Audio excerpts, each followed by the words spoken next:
अस्सलाम वालेकुम। दिखा रही ऑनलाइन मैगज़ीन में खुश आमदीद। कल्बे रास हो तुम, इकरा गुलनाज, किस्त नंबर 3। जब से मिस्टर एरिस के यहाँ से बर्थडे इनविटेशन कार्ड आया था, सब घर वाले खुशी से फूले नहीं समा रहे थे। खासतौर पर इसमें आप ही बहुत ज़्यादा खुश थी। वो तो खुशी से झूम रही थी कि इनको भी पार्टी में इनवाइट किया गया। वो कई बार खुशी से दानी के गाल भी चूम चुकी थी कि इनकी इसकी वजह से ही सही वो अपने फेवरेट हीरो और नेबर से रूबरू मिल सकेंगी, वरना स्क्रीन पर देखती या फिर आते जाते कभी दूर से देख लेती। इसकी बड़ी ख्वाहिश थी कि वह इससे रूबरू बात करे, मगर वो मसरूफ़ रहता। इसकी ख्वाहिश के बावजूद मिलने की हिम्मत ही पैदा नहीं हुई थी। आज वो ख़ास तौर पर तैयार हो रही थी, जबकि पैमान को ऐसी कोई ख़ास खुशी नहीं थी। उसके ख्याल कुछ और थे। इनका जितनी बार सामना हो चुका था वो काफ़ी था। इसका जाने का कोई इरादा नहीं था। वो नीचे आई तो स्वापी ने ब्लैक ड्रेस पहन रखा था, जिसके बाजू सिरे से गायब थे, बल्कि वही बाजू के नाम पर बारीक सी स्ट्रिप थी और पीछे से गला भी कुछ गहरा था। उन्होंने गले में माला पहन रखी थी। वो बहुत खूबसूरत लग रही थी। उन्होंने आंखों में लेंस भी लगा रखे थे। वो इनका ये लिबास और तैयारी देखकर हैरान हो रही थी। माथे पर बल डाले उसने ताज्जुब से पूछा था और साथ में बगौर मुआयना भी किया। आपी, ये कैसा ड्रेस पहना है? कैसी लग रही हूँ? स्वापी ने मुस्कुराते हुए पूछा। आपी, ये कैसे कपड़े पहने हैं? बाजू तो है ही नहीं, बल्कि सारे कंधे नजर आ रहे हैं और पीछे से भी गला काफ़ी गहरा है। इसमें इतना हैरान होने वाली कौन सी बात है? यहाँ सब ऐसे ही पहनते। तुम उन बातों को छोड़ो। ये बताओ, मैं कैसी लग रही हूँ? मुझे अच्छी नहीं लग रही। इसके ऊपर जैकेट पहनेगी? उसने साफ कोई से कहा। घर से जाते वक्त ज़रूर पहनूंगी, मगर वहाँ जाकर उतार दूंगी। मिस्टर एरिस से अपना तारुफ भी करवाना है। आखिर मैं दानी की मम्मा हूँ और इस वक्त मैं उसकी मम्मी की बजाय टीन एज लड़की लग रही हूँ। अपना तनकीदी जायज़ा लेते मुस्कुरा कर कहा। तुम तैयार नहीं हुई अभी तक? वो इसकी जाने मतवज्जो हुई। आप ऐसे ड्रेस तो नहीं पहनती थी। पाकिस्तान में तो आप सर पर दुपट्टा उतारने से भी घबराती थी, और यहाँ पर? वो अपनी बात पर कायम थी। इसके सवाल को नज़रअंदाज करके पूछा। वो पाकिस्तान था और ये पाकिस्तान नहीं है। यहाँ ये सब चलता है, इसमें कौन सी अनोखी बात है? इसको संजीदगी से खड़ा देख वो भी संजीदगी से बोली। तुमने देखा नहीं यहाँ लोग कैसे कपड़े पहनते हैं? और ये सब तो इसके सामने मामूली से। इसमें क्या बुरा है? बल्कि तुम्हें अपनी बड़ी बीवी बनने की बजाय इस हिजाब को उतार दो। लोग अजीब नज़रों से देखते हैं, कमेंट पास करते हैं। मैं लोगों के लिए इसको उतार नहीं सकती। लोगों की बेबाकी और ड्रेसिंग देखकर बेख्तियार मुँह से इस्तग़फ़ार के अल्फाज निकलते हैं। मैं भी ऐसे कपड़े पहनकर इनमें शामिल नहीं होना चाहती। आपको याद रखना चाहिए कि हमारा ताल्लुक़ किस मुल्क से है और हम कौन हैं। हमारा मज़हब क्या है? हमारा मज़हब हमें पर्दा करने का हुक्म देता है, ना कि यूँ। उसने नज़रें चुराते कहा। तो फिर पर्दा तो तुम भी नहीं करती। मैं हिजाब ओढ़ती हूँ, बल्कि हमारा इस्लाम तो कुछ और हुक्म देता है। मैं आपकी बात समझती हूँ, लेकिन फिर भी, उसने कमज़ोर लहजे में कहना चाहा। ये अगर मगर में न पड़ो। हम मुसलमान होते हुए कितने गलत काम करते हैं। जैसे नशा भी तो हराम है, तो फिर लोग नशा क्यों करते हैं? बेचते हैं, लोगों पर जुल्म करते हैं। वो भी थोड़ा सा तल्ख हो गई थी। उन्होंने इसके धुआं होते चेहरे की जानिब देखा। जाने अनजाने में इसकी दुखती रग पर हाथ रख दिया था। फिर कुछ लम्हे गुजरने के बाद वो कदर नरम अंदाज में बोली। मैं तुम्हारी बात को समझती हूँ, लेकिन कभी कभार पहन लो तो क्या चाहता है? मेरी बात का बुरा मत मनाना। मैं तो सिर्फ बात कर रही थी। हम मुसलमान हैं तो हमारे नाम और काम से पता भी लगना चाहिए। यह बात हमारे लिए फ़ख्र का बायस है। लोग हमें देखकर बदले ना लें, ना कि हम लोगों के पहनावे को देखकर। अगर हम अपने लिबास को इतना छोटा करेंगे तो अल्लाह की नज़र में हमारा खुद बोना हो जाएगा, बल्कि हम अपनी हैसियत भी खो बैठेंगे। हमारी ज़िंदगी दूसरों के लिए काबिल तकलीद होनी चाहिए, ना कि हम खुद इनकी तकलीद करें। उसने सुर्ख होते चेहरे से कहा। तुम्हारी बातें अपनी जगह ठीक है, हम फिर कभी इस बात पर बात करेंगे। उसने आहिस्ता से कहा था। क्या तुम नहीं चलोगी? तो इसने नफ़ी में सर हिला दिया। वहाँ बहुत सारे फिल्मी सितारे होंगे, इनसे मिलने का दोबारा ऐसा मौका नहीं मिलेगा। मैं कौन सा इन्हें जानती हूँ? हनी तुमने खुद इनवाइट किया है, बल्कि इसने खुद भी आने का कहा है। मगर मैं नहीं जा सकूँगी। अनिया का अपार्टमेंट है और उसकी रिपोर्ट आनी है। वहाँ से आने के बाद मैं नींद लूँगी। उसने कंधे उचकाते कहा था। गिफ्ट देने के लिए मेरे पास पैसे नहीं हैं और कोई आम सा गिफ्ट भी नहीं दे सकती। बाद में कुछ पैसे जमा करके खुद ही गिफ्ट दे दूँगी और सॉरी भी कर लूँगी।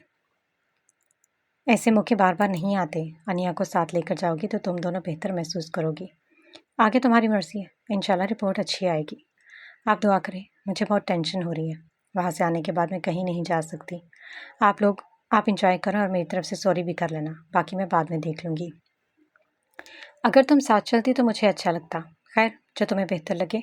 उसके कंधे पर हाथ रखते कहा। तो वो सर इस बात में हिलाते हुए बाहर की जानिब चल दी। उसने अनिया को नहीं बताया था कि वो बर्थडे पार्टी पर नहीं जा रही। अनिया अपनी फ्रॉक निकालकर बर्थडे पर जाने की जिद कर रही थी। तानी भी ब्लैक टू पीस में तैयार होकर इधर उधर खुशी से भाग दौड़ रहा था। पैमान ने अनिया के कपड़े बदलने के बाद इसको अपने साथ लिए घर से बाहर आ गई। इसे जाते हुए मिस्टर एरिस के घर के पास से गुजरते हुए एक नज़र इनके घर के लॉन पर डाली। वहाँ आज के फंक्शन के हवाले से बहुत अच्छी खासी तैयारी की गई थी। मामा, आप मेरी बर्थडे क्यों नहीं मनाती? आप भी मेरी बर्थडे ऐसे मनाइएगा। वहाँ हुई सजावट को देखकर वो फरमाइश की थी। जब मामा के पास बहुत सारे पैसे आ जाएंगे तो मैं तुम्हारे सारे शौक पूरे करूँगी। उसकी खुशकुन लहजे को सुनने के बाद कहा था। साथ चलने के बजाय उसने अनिया को उठा लिया था। इनके यहाँ कभी किसी के ने बर्थडे नहीं मनाई थी। पापा तो सख्त खिलाफ थे ऐसे कामों के, और इसे भी कोई ख़ास शौक नहीं था। आप मुझे डॉक्टर के पास लेकर जा रही हैं, लेकिन मुझे सबके साथ जाना था, उसने मुंह बसूर कर कहा। अब वो इनके घर से काफ़ी दूर आ गई थी। हम वापसी में या फिर कभी किसी और दिन चलेंगे। आज डॉक्टर अंकल के पास जाना है, वो बहुत अच्छे हैं, तुमने इन्हें तंग नहीं करना, इसको प्यार से समझाते कहा। मुझे नहीं जाना डॉक्टर के पास, मुझे हनी के घर जाना है। ये बात वो सारे रास्ते कहती रही थी। उसने बहुत समझाने की कोशिश की, मगर फिर भी वो अपनी बात कहे जा रही थी। बस में सवार होने के बाद बाहर जल्दी बुझती रोशनियों और इसके बहलाने पर वो जल्द फरामोश कर गई थी।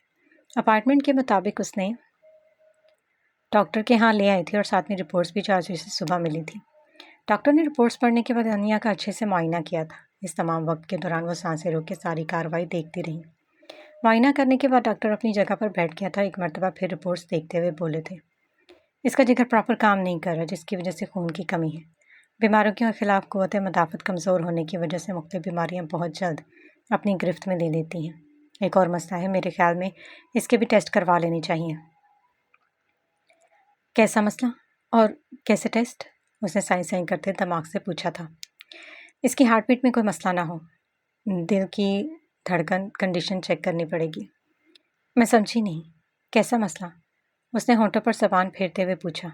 मुझे मालूम है ये बात आपके लिए बहुत परेशानी का बाहिस होगी, लेकिन अपनी तसल्ली के लिए और मज़ीद कोई मसला ना हो, जैसे ही इसकी रिपोर्ट्स आ जाए तो हम इसी ट्रीटमेंट को लेकर चल सकते हैं।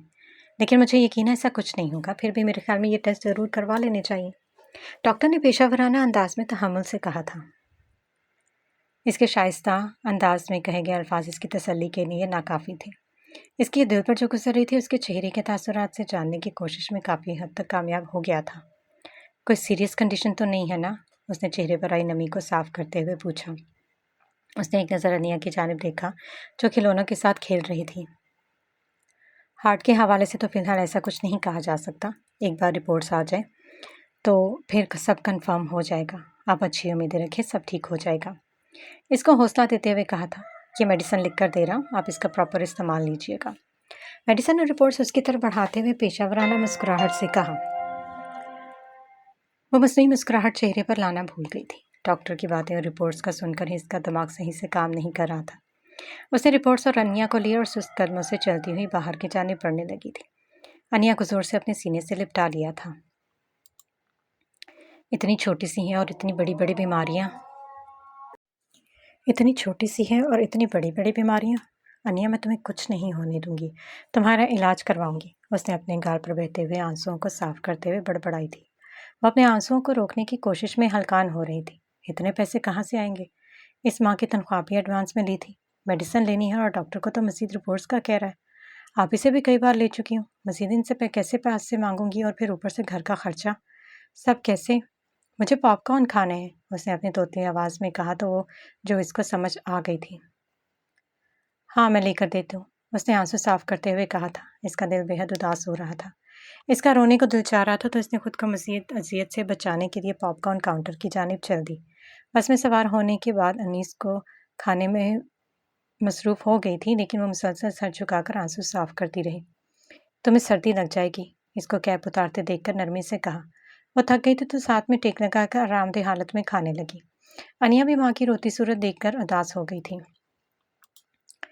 मामा तुम्हें कुछ नहीं होने देंगी, तुम्हारा इलाज करवाऊंगी, और अगर पापा से पैसे मांगने पड़े तो मैं इनसे भी मांग लूंगी, इनकी डांट भी सुन लूंगी और इसकी बीवी की भी, मगर तुम्हें तकलीफ में नहीं देख सकती मेरी जान। अपने साथ भेजते हुए ऐसे अपने आप से मुखातिब हुई। सफ़र तो जारी था, लेकिन उसे अपनी मंजिल और अपनी ज़ात खोए हुए होती दिखाई दे रही थी। एरिस अब्राहम के घर ग्रैंड फंक्शन अरेंज किया गया था। पूरे घर को बच्चों की पार्टी के हवाले से बेहतरीन अंदाज में डेकोरेट किया गया था। हाल में बहुत सारे बच्चे थे जो तैयार होकर इधर उधर घूम फिर रहे थे। हनी भी कमरे में तैयार होकर खड़ा था। तकरीबन तमाम मेहमान आ चुके थे तो एरिस खुद हनी को लेने के लिए उसके कमरे में आया था। जल्दी से तैयार होकर बाहर आ जाओ, तुम्हारे सब फ्रेंड्स तुम्हारा पूछ रहे हैं कि कब तक तैयार होगे। मुझे अपने फ्रेंड से मिलवाओ, फिर वो केक भी तो काटना है। उसके पास आते पुरजोश अंदाज में कहा था। किसका इंतजार कर रहे हो? इसको यूं खामोशी से खड़ा देखकर उसने पूछा। डैड, मैं मामा को मिस कर रहा हूँ, उसने मासूमियत से कहा। तुमने कॉल की थी? उसने ठहरे हुए अंदाज में पूछा। इन दोनों के आपस में जो भी इख्तलाफात थे, लेकिन हनी की खुशी के लिए इसको इनवाइट किया था। की थी, कहते हुए टैबलेट की स्क्रीन एरिस के सामने कर दी, जिसमें डैनियल मुस्कुराते हुए डेविड के साथ खड़ी थी। और उन्होंने जल्द शादी का ऐलान भी किया था। लोग तरह तरह के कमेंट्स पास कर रहे थे। बहुत सारे इनके कपल को सराह रहे थे और बहुत से लोग मनफी ख्यालात का इजहार कर रहे थे। एरिस के बारे में काफ़ी लोग हमदर्दाना लहजे में अपने ख्यालात का इजहार कर रहे थे और वो सारी वीडियोस और टेक्स्ट हनी ने देख लिए थे, जिसे ख़ास तौर पर आज के दिन नहीं देखने चाहिए थे। मामा ने कहा था कि वो आएंगी, लेकिन उसने स्मार्ट अंदाज में टैबलेट की स्क्रीन ऑफ करके अपने डैड को देखा था। तुम इसकी वजह से अपना फंक्शन ख़राब ना करो, हम इस बारे में बाद में बात करते हैं। मेरे होते हुए तो मैं किसी और की कमी महसूस नहीं होनी चाहिए। उसके करीब घुटनों के बल बैठते नरमी से कहा। आप अभी बहुत छोटे हो, लेकिन मेरी बातें याद रखना। बाहर बहुत से लोग तुमसे कई सवाल जवाब करेंगे।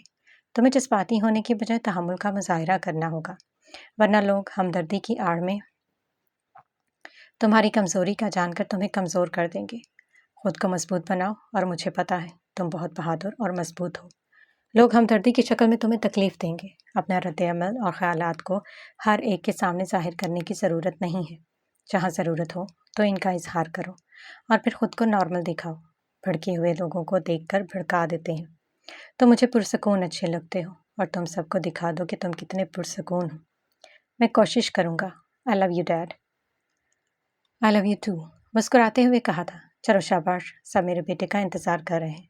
दूसरों को इतना इंतज़ार करवाना अच्छी बात नहीं है। उसने मुस्कुराते हुए उसकी गाल को टच किया था। इसको मुतमईन देखकर वो खुद भी काफ़ी हद तक रिलैक्स हो गया था। इसकी टाई सेट की और इसके हमरा बाहर आ गया। सीढ़ियों से नीचे आते हुए इन पर electronic remote control wireless filming की गई थी। वह दोनों मुस्कुराते हुए इन सब के वेलकम का जवाब दे रहे थे। हैरिस ने इसका हाथ पकड़ लिया। बहुत से कैमरे इनकी जानिब थे और कुछ निजी चैनल से कवरेज के लिए मीडिया से लोग भी आए थे। कितने हैंडसम लग रहे हैं ना मिस्टर एरिस इब्राहिम, उसमा ने पुरजोश होते असद से कहा। वो अपनी बीवी के इस खुले दिल से तारीफ पर घूर के रह गया था, मगर उसे फिलहाल उसके गुस्से की परवाह नहीं थी। तमाम मेहमानों की तरह वो भी इन दोनों बाप बेटे को देख रही थी। मुझे यकीन नहीं आ रहा कि वो मेरे सामने है। जिंदगी में इनसे यूं मुलाकात भी हो जाएगी, मैंने कभी सोचा भी नहीं था। वैसे यहाँ शिफ्ट होने का सबसे बड़ा फ़ायदा ये हुआ है। वो जितने भी हैंडसम और चार्मिंग लगे, लेकिन मुझे तुम्हारा यूं तारीफ़ें करना बिल्कुल पसंद नहीं आया। मेरी तो कभी ऐसे खुश होकर तारीफ़ नहीं की। एक नज़र असद ने अपनी बीवी को देखा था और एरिस के साथ खड़ी गोल्डन बालों वाली पर्म पर उसकी नज़र टिक गई थी। इनकी जोड़ी वाकई शानदार लग रही थी। एरिस की तरह आप चार्मिंग और चॉकलेट बॉय भी तो नहीं है, उसने कंधे उचकाते आराम से कहा। खूबसूरत तो ये पर्म भी बहुत है। ये इसकी न्यू गर्लफ्रेंड की लिस्ट में आ गई है, बल्कि आजकल ये काफ़ी ट्रेंड में भी है। वह इसके साथ लगी इसके बाजू में हाथ डाले शूट करवा रही थी। वहाँ कुछ फासले पर हनी खड़ा था, जिसके चेहरे के तासुरात स्पार्श से थे।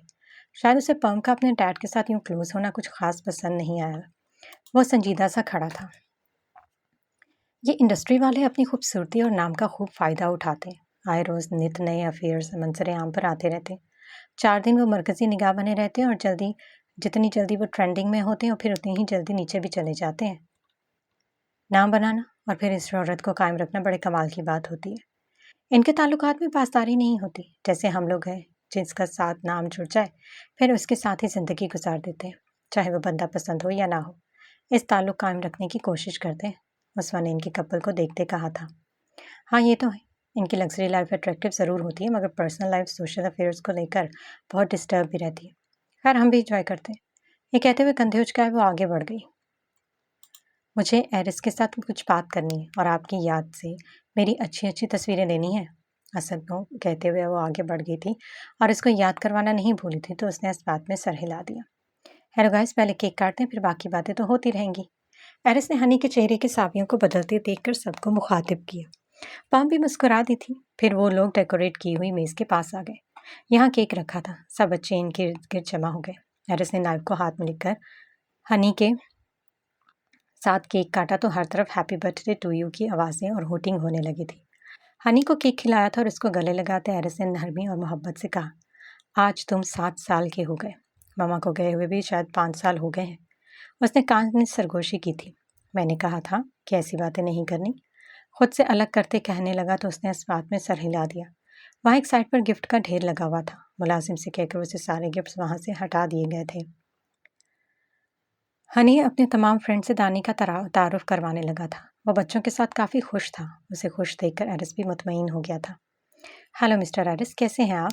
एरिस को अकेले देखकर उस्मा ने बात करना चाहिए। यह अच्छा मौका था जो वो गंवाना नहीं चाहती थी और साथ में असद भी था।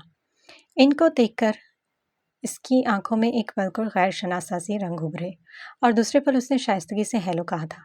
आप लोग, आई एम सॉरी, मैंने आपको पहचाना नहीं।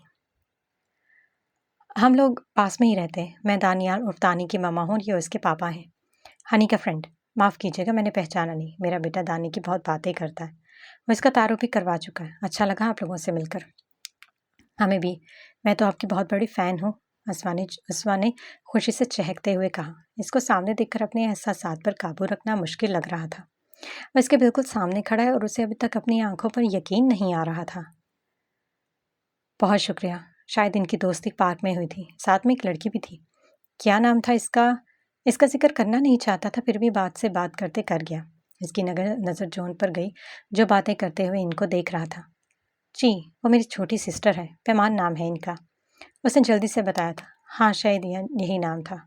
इसके जिक्र पर उसने पैमान को मतलाशी नज़रों से देखना चाहा कि कहीं वो फिर कोई गड़बड़ ना कर दे, जो इसको कहीं नज़र नहीं आई थी। इसको हैरत हो रही थी कि हनी ने इस बेवकूफ़ लड़की से कैसे दोस्ती कर ली। वो भी आना चाहती थी मगर एक ज़रूरी काम की वजह से वो आ न सकी। उसने कहा था कि माजरत कर लो। उसकी नज़रों को हैरानगी से देखते बताया था। आपसे मिलकर अच्छा लगा। आप इंजॉय करें। Excuse me. इसकी जानिब देखते हुए कहा था जो अपनी उम्र से 5 साल छोटी लग रही थी। पैमान की हुलिया से बहुत मुख्तलिफ और मॉडर्न। इनसे बात करने का मज़ीद कोई इरादा नहीं था, इसलिए एक्सक्यूज़ कर लिया। इसको यूँ देखने पर वो खुशी से फूले न समाई थी कि शायद वो भी उसकी याददाश्त में रह जाए और मज़ीद मुलाकात का बहाना मिल जाए। क्या आप मेरे साथ चंद तस्वीरें बनाना पसंद करेंगे? मैं आपकी बहुत बड़ी फ़ैन हूँ। आपको सामने देखकर कितनी एक्साइटेड हूँ मैं बता नहीं सकती।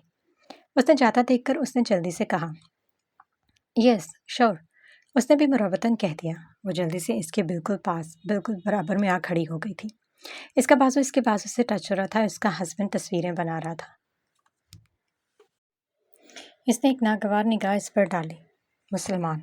अगर वो इसकी कमर पर हाथ भी रख देता तो शायद इसको कोई एतराज़ ना होता। मुनाफिक लोग। इस तरह से कई अल्फाज इसके जहन में गर्दिश कर रहे थे जबकि इसका चेहरा नॉर्मल था। इसके साथ मिलकर चंद तस्वीरें नहीं थी और फिर वो माजरत करता आगे बढ़ गया। इनकी खुशी का कोई ठिकाना नहीं रहा था। इधर देखो, असद, मोनिका, जॉर्डन और उसकी बेटी भी आई है। इनसे मिलते हैं और सेल्फियाँ लेते हैं। फिर मैं ये सब अपनी कॉलिग्स को भी दिखाऊंगी। वहाँ से हटने के बाद एरिस ने एक सर्वेंट को बुलाया था। इन मुस्लिम लोगों पर नज़र रखना।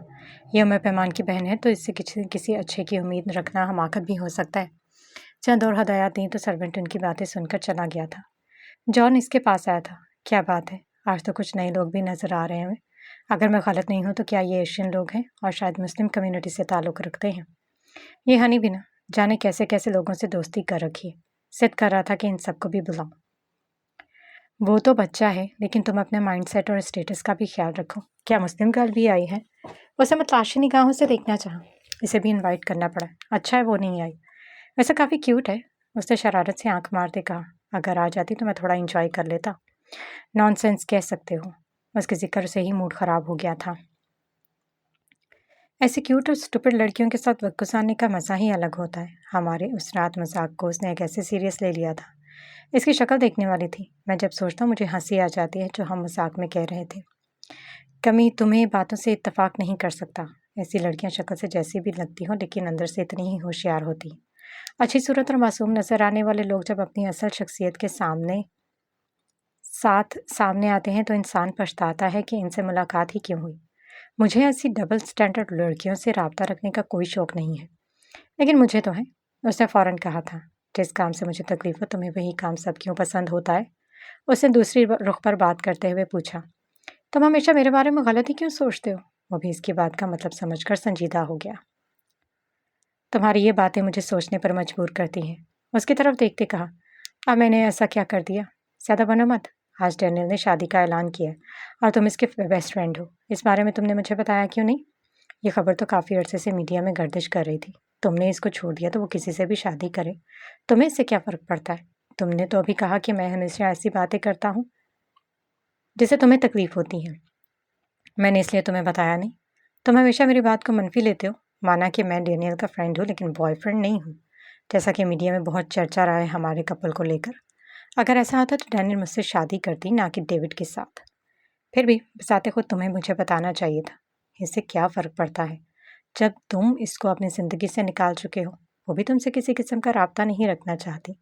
फिर जानकर क्या करोगे? हमारे रास्ते अलग हैं, मगर वो हनी की माँ है। मुझे इसको हर बात के लिए ज़हनी तौर पर तैयार करना होता है। इसके बेबुनियाद इल्ज़ामात की बिना पर मैं अपने बेटे की शख्सियत पर बुरे असरात नहीं पड़ने दूंगा।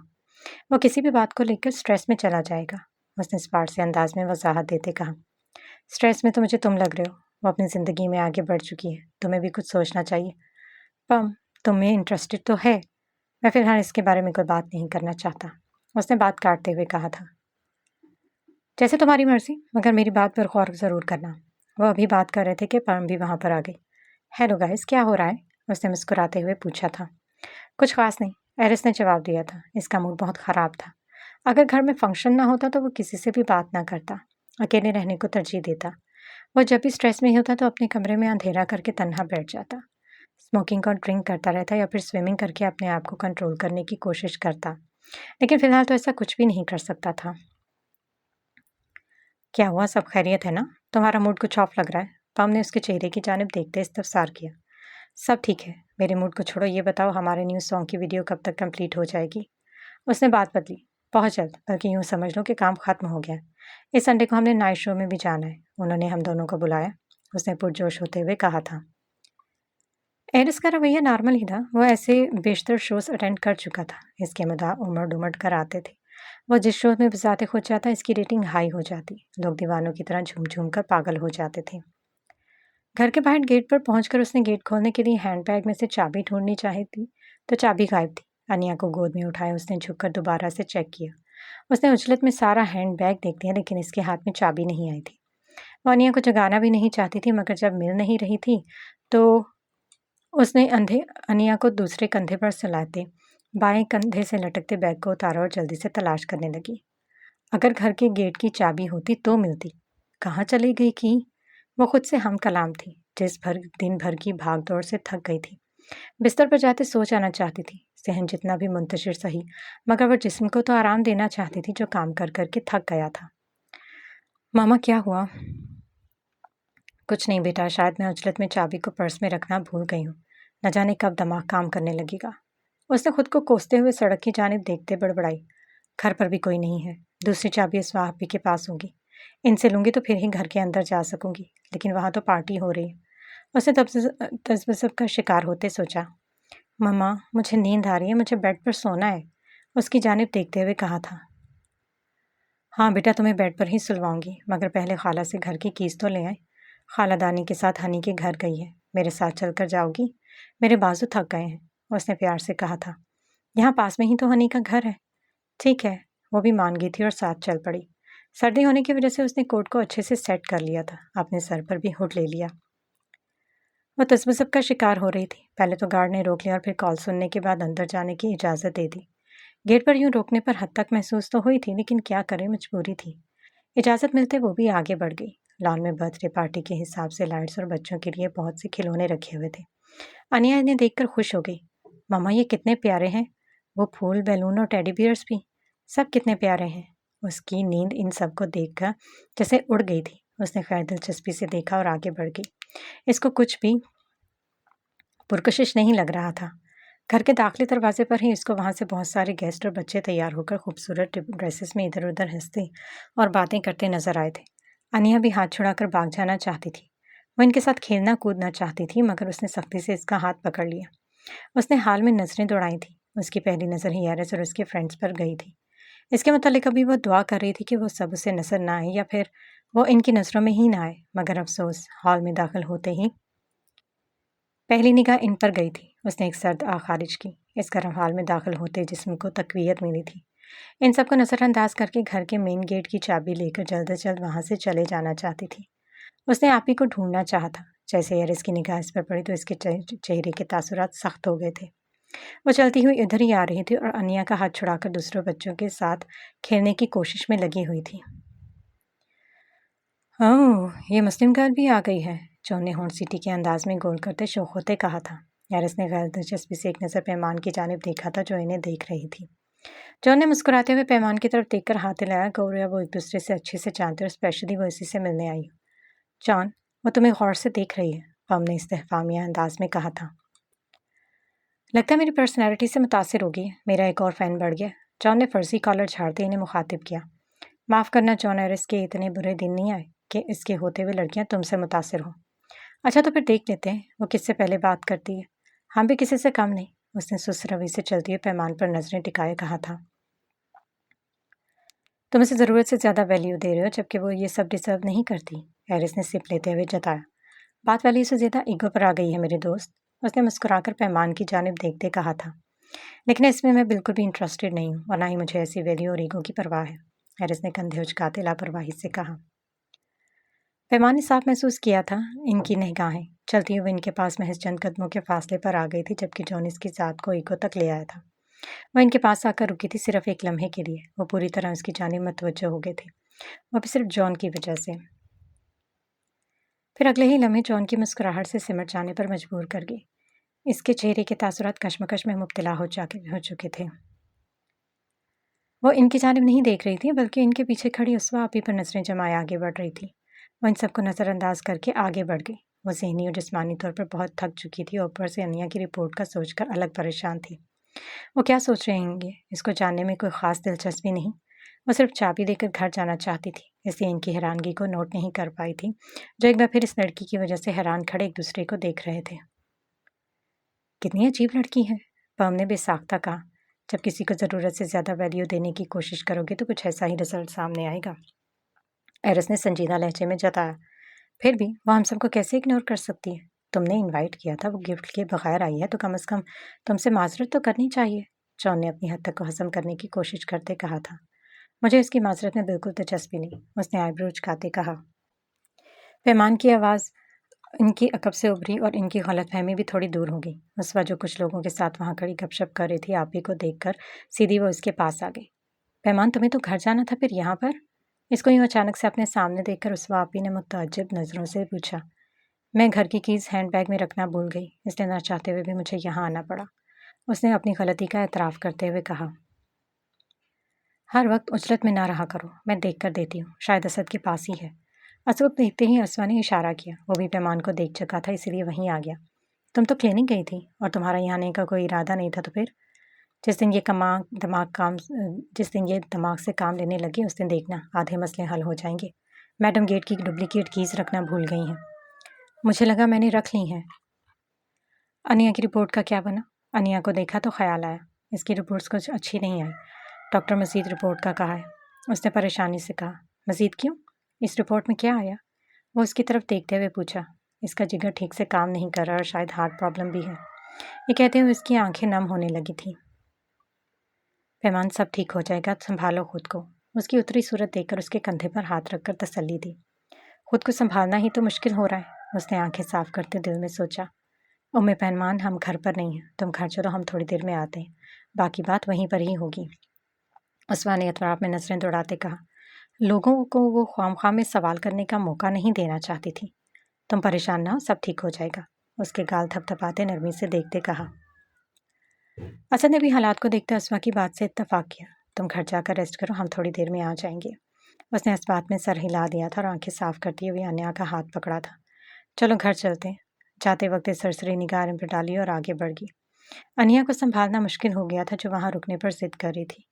इसकी सेहत की वजह से वो ज़बरदस्ती अपने साथ ले आई थी। वो काफ़ी परेशान लग रही है, शायद इसलिए वो हमें पहचान नहीं पाई। वो रो रही है, जॉन ने ताज्जुब से कहा था। वो शादीशुदा भी है, पम ने जॉन की मालूमात में इजाफा करते जताया। अगर ऐसा है तो क्या ये इसकी बेटी है? तुम्हें इतना अफसोस क्यों हो रहा है? क्या तुम्हारा उसे गर्लफ्रेंड बनाने का इरादा है? पम ने इस्तेज़ाई अंदाज में पूछा। आइडिया बुरा नहीं है, मगर अफसोस बेशुमार रुकावटें। उसने हैरिस की जानिब देखते जुमाइनी बात की, जो इसकी बात सुनकर ही बेसार हो गया था। मुझे कोई दिलचस्पी नहीं है, तुम अपने स्टैंडर्ड्स याद रखो। ये कहते उसने दाखिली दरवाजे की देखा, जहाँ से वो कुछ देर पहले बाहर गई थी। घर आने के बाद उसने चेंज किया तो अनिया को कंबल में सोने के लिए सोने की कोशिश करने लगी। अनिया को सोने का कोई इरादा नहीं लग रहा था। मामा, मेरी भी सालगिरह मनाएंगी ना आप? जैसे हनी ने सबको बुलाया, मुझे भी केक काटना है। वो जब आएगी तो फिर सोचूंगी। तो फिर आपने मेरी बर्थडे क्यों नहीं मनाई? उसने अफसुर्दगी से पूछा। क्योंकि हम नहीं मनाते इसलिए। हनी के डैड के पास बहुत पैसा है, वो करते रहे फजूल खर्चियाँ, हमें क्या। लेकिन मुझे बर्थडे मनानी है और मुझे केक भी काटना है। वो अपनी बात पर बज़िद थी। तुम्हारी सालगिरह की तारीख तो गुजर गई है। बच्चा जिस दिन पैदा होता है, लोग उसी दिन सालगिरह मनाते हैं, बाद में नहीं। उसे अपने साथ प्यार से लगाकर कहा। तो फिर मेरी बर्थडे कब आएगी? अभी कुछ माह रहते हैं, उसने अजमाई रोकते हुए कहा। इसमें कितने दिन रहते हैं? माँ के चेहरे पर नजरें जमाए इस्तफसार किया। बहुत सारे दिन, उसने खुनूदगी में जाते कहा। मुझे संडे को मनानी है। मुझे इतने दिन इंतज़ार नहीं करा। मैं नई फ्रॉक पहनूंगी और आप भी। उसके गाल को छूते कहा। मुझे नींद आ रही है, अब तुम भी सो जाओ, हम बाद में इस पर बात करेंगे। इसको सुलाते हुए नरमी से कहा। तुम ठीक हो जाओ, फिर हम सब कुछ करेंगे जो तुम्हें अच्छा लगेगा। बस तुम ठीक हो जाओ मेरी जान। उसके नन्हे हाथों को दबाते कहा। मुझे क्या हुआ है? उसका इरादा बातें करने का था, जबकि वो कोई बात करना नहीं चाहती थी। कुछ भी नहीं। जब तुम बिल्कुल ठीक हो जाओगी, मामा के पास बहुत से पैसे आ जाएंगे और वो तुम्हारा इलाज करवाएगी। इसके बालों में हाथ फेरते वो आहिस्ता आहिस्ता बातें करती रही थी, और इसको तो सुलाने में कामयाब हो गई थी, मगर वो खुद चैन से ना सो पाई थी। रात होने वाली बातें वो भूली नहीं थी। उसने बहलाकर इसको स्कूल भेज दिया था और खुद जॉब के लिए घर से निकल आई थी। पार्ट टाइम जॉब पर उसकी मुलाकात एक नई लड़की से हुई थी, जो शक्ल से ही एशियन लगती थी, और वो इसको ज़रूरी हदायत देने के बाद अपने काम में लग गई। ये पहली लड़की थी जिसके साथ वो खुद बात करना चाहती थी। कैसी हैं आप? उसने मुस्कुराते हुए पूछा था। अभी ज़्यादा रश नहीं था, इसलिए वह मुख्तसरन तारुफ करवाने लगी। कहाँ से हो? क्या एशियन है? मैं सुखी शर्मा, इंडिया से हूँ, उसने भी मुस्कुराकर जवाब दिया। मैं पाकिस्तान से हूँ, मेरा नाम उम्मे पैमान है। उसने हाथ बढ़ाया था। उसने भी गर्मजोशी से हाथ मिलाया। मैं हायर स्टडीज़ के लिए आई हूँ, आपसे मिलकर अच्छा लगा। मुझे भी, उसने भी मुस्कुराते हुए जवाब दिया था। वो सांवली रंगत वाली लड़की उसे अच्छी लगी थी। गुजरते वक्त के साथ मुख्तसर बात से ही इनकी बहुत अच्छी दोस्ती हो गई थी। इन्हीं दिनों एक और लड़की जो लबनान से ताल्लुक़ रखती थी, सिबगा रशीद, जो जॉब के सिलसिले में आई थी। इतने महीने में पहली लड़कियां थी जिनसे इसने खुद दोस्ती करना चाही थी। सुखी बहुत पुरएतमाद लड़की थी, ऊपर से हमज़बान और हमसाया मुल्क की थी। इसको अपने ख्यालात का इजहार करना बहुत आसान हो गया था। लबनान से ताल्लुक़ रखने वाली वो लड़की बहुत प्यारी थी। शाइस्ता से अंदाज में बातचीत करती वो और प्यारी लगती, जिसका उसने इजहार भी कर दिया था। तुम मुस्कुराते हुए बहुत प्यारी लगती हो। तुम्हारी स्किन कितनी ग्लो करती है। शुक्रिया, तुम भी खूबसूरत और क्यूट हो। तुम्हारी मुस्कुराहट भी बहुत प्यारी है। अच्छा, मुझे तो किसी ने बताया ही नहीं। आईने में अपना चेहरा देखते इस्तफसार किया। क्या नहीं बताया? इन दोनों ने बैक वक्त पूछा। जॉब टाइम तो ओवर हो चुका था और बाकी सब चीज़ें सेट करते हुए बातें करने लगी थी, तो वो बोलो कि मैं भी मुस्कुराते हुए अच्छी लगती हूँ। क्या कभी किसी ने बताया कि तुम मुस्कुराते हुए अच्छी नहीं लगती, जितना घबराते प्यारी लगती हो? लबनान से ताल्लुक़ रखने वाली सिबगा और रशीद ने पूछा। कहा तो किसी ने नहीं, बस ऐसे ही पूछ रही हूँ। मैं तो किसी बात से बिल्कुल नहीं घबराती, और जब किसी से तंग आकर मेरा दिल भर जाए तो उर्दू में भड़ास निकाल लेती हूँ, अगले बंदे को समझ भी ना आए। कहीं पंजाबी में तो नहीं भड़ास निकालती? सुखी ने शरारत से आंख मारते पूछा तो पैमान घूरने लगी। क्या वो अच्छी ज़बान नहीं है? सिबगा ने हैरान होते पूछा। ज़बान तो बहुत प्यारी है, बस इस्तेमाल करने वाले पर डिपेंड करता है। उसने ज़ुमाइनी बात की। डिटेल में जाने की ज़रूरत नहीं है, अपना भरम भी रख लेते हैं। उसने कार्टन का पैड सेट करने के बाद वहीं फर्श पर बैठते हुए कहा। बस आप यहाँ इस वक्त? सुखी ने जल्दी से घबराते हुए यूं कहा जैसे इसकी चोरी पकड़ी गई हो। उसकी नज़रें बाहर की जानिब उठी। क्या? उसने घबराहट देखकर तेजी से अपनी जगह से उठ खड़ी और अपनी शर्ट की शिकनें सीधी करने लगी। इसकी हालत से इसे उठाते हुए एक दूसरे के हाथ पर हाथ मारते कहकहा लगाया था। मैंने कहा था ना कि तुम घबराती ज़्यादा अच्छी लगती हो। तुम तो ऐसे लौट हुई जैसे बॉर्डर पर गोलियां चलने लगी हों। मैं तुम दोनों से बात नहीं कर रही। उसने इन दोनों को देखा और अपनी हरकत पर नदामत भी हुई। हाँ, मजाक कर रही थी यार, साथ तस्दीक भी कर रहे थे कि तुम मुस्कुराते हुए ज़्यादा अच्छी लगती हो या घबराते। मैं यहाँ ऑडिशन देखने नहीं आया जो तुम मेरे साथ यूँ इस वक्त मजाक कर रही हो। उसने मुंह बनाते कहा, जॉब टाइम ओवर हो गया है, बल्कि तुम लोग भी ओवर हो रही हो। हाँ, शायद थोड़ा सा, सिबगा ने हमदर्दना लहजे में कहा। गुस्सा क्यों कर रही हो? दोस्तों में ऐसी नोक-झोंक तो चलती रहती है। दोस्तों के होते हुए फिर ज़िंदगी इतनी मुश्किल नहीं लगती।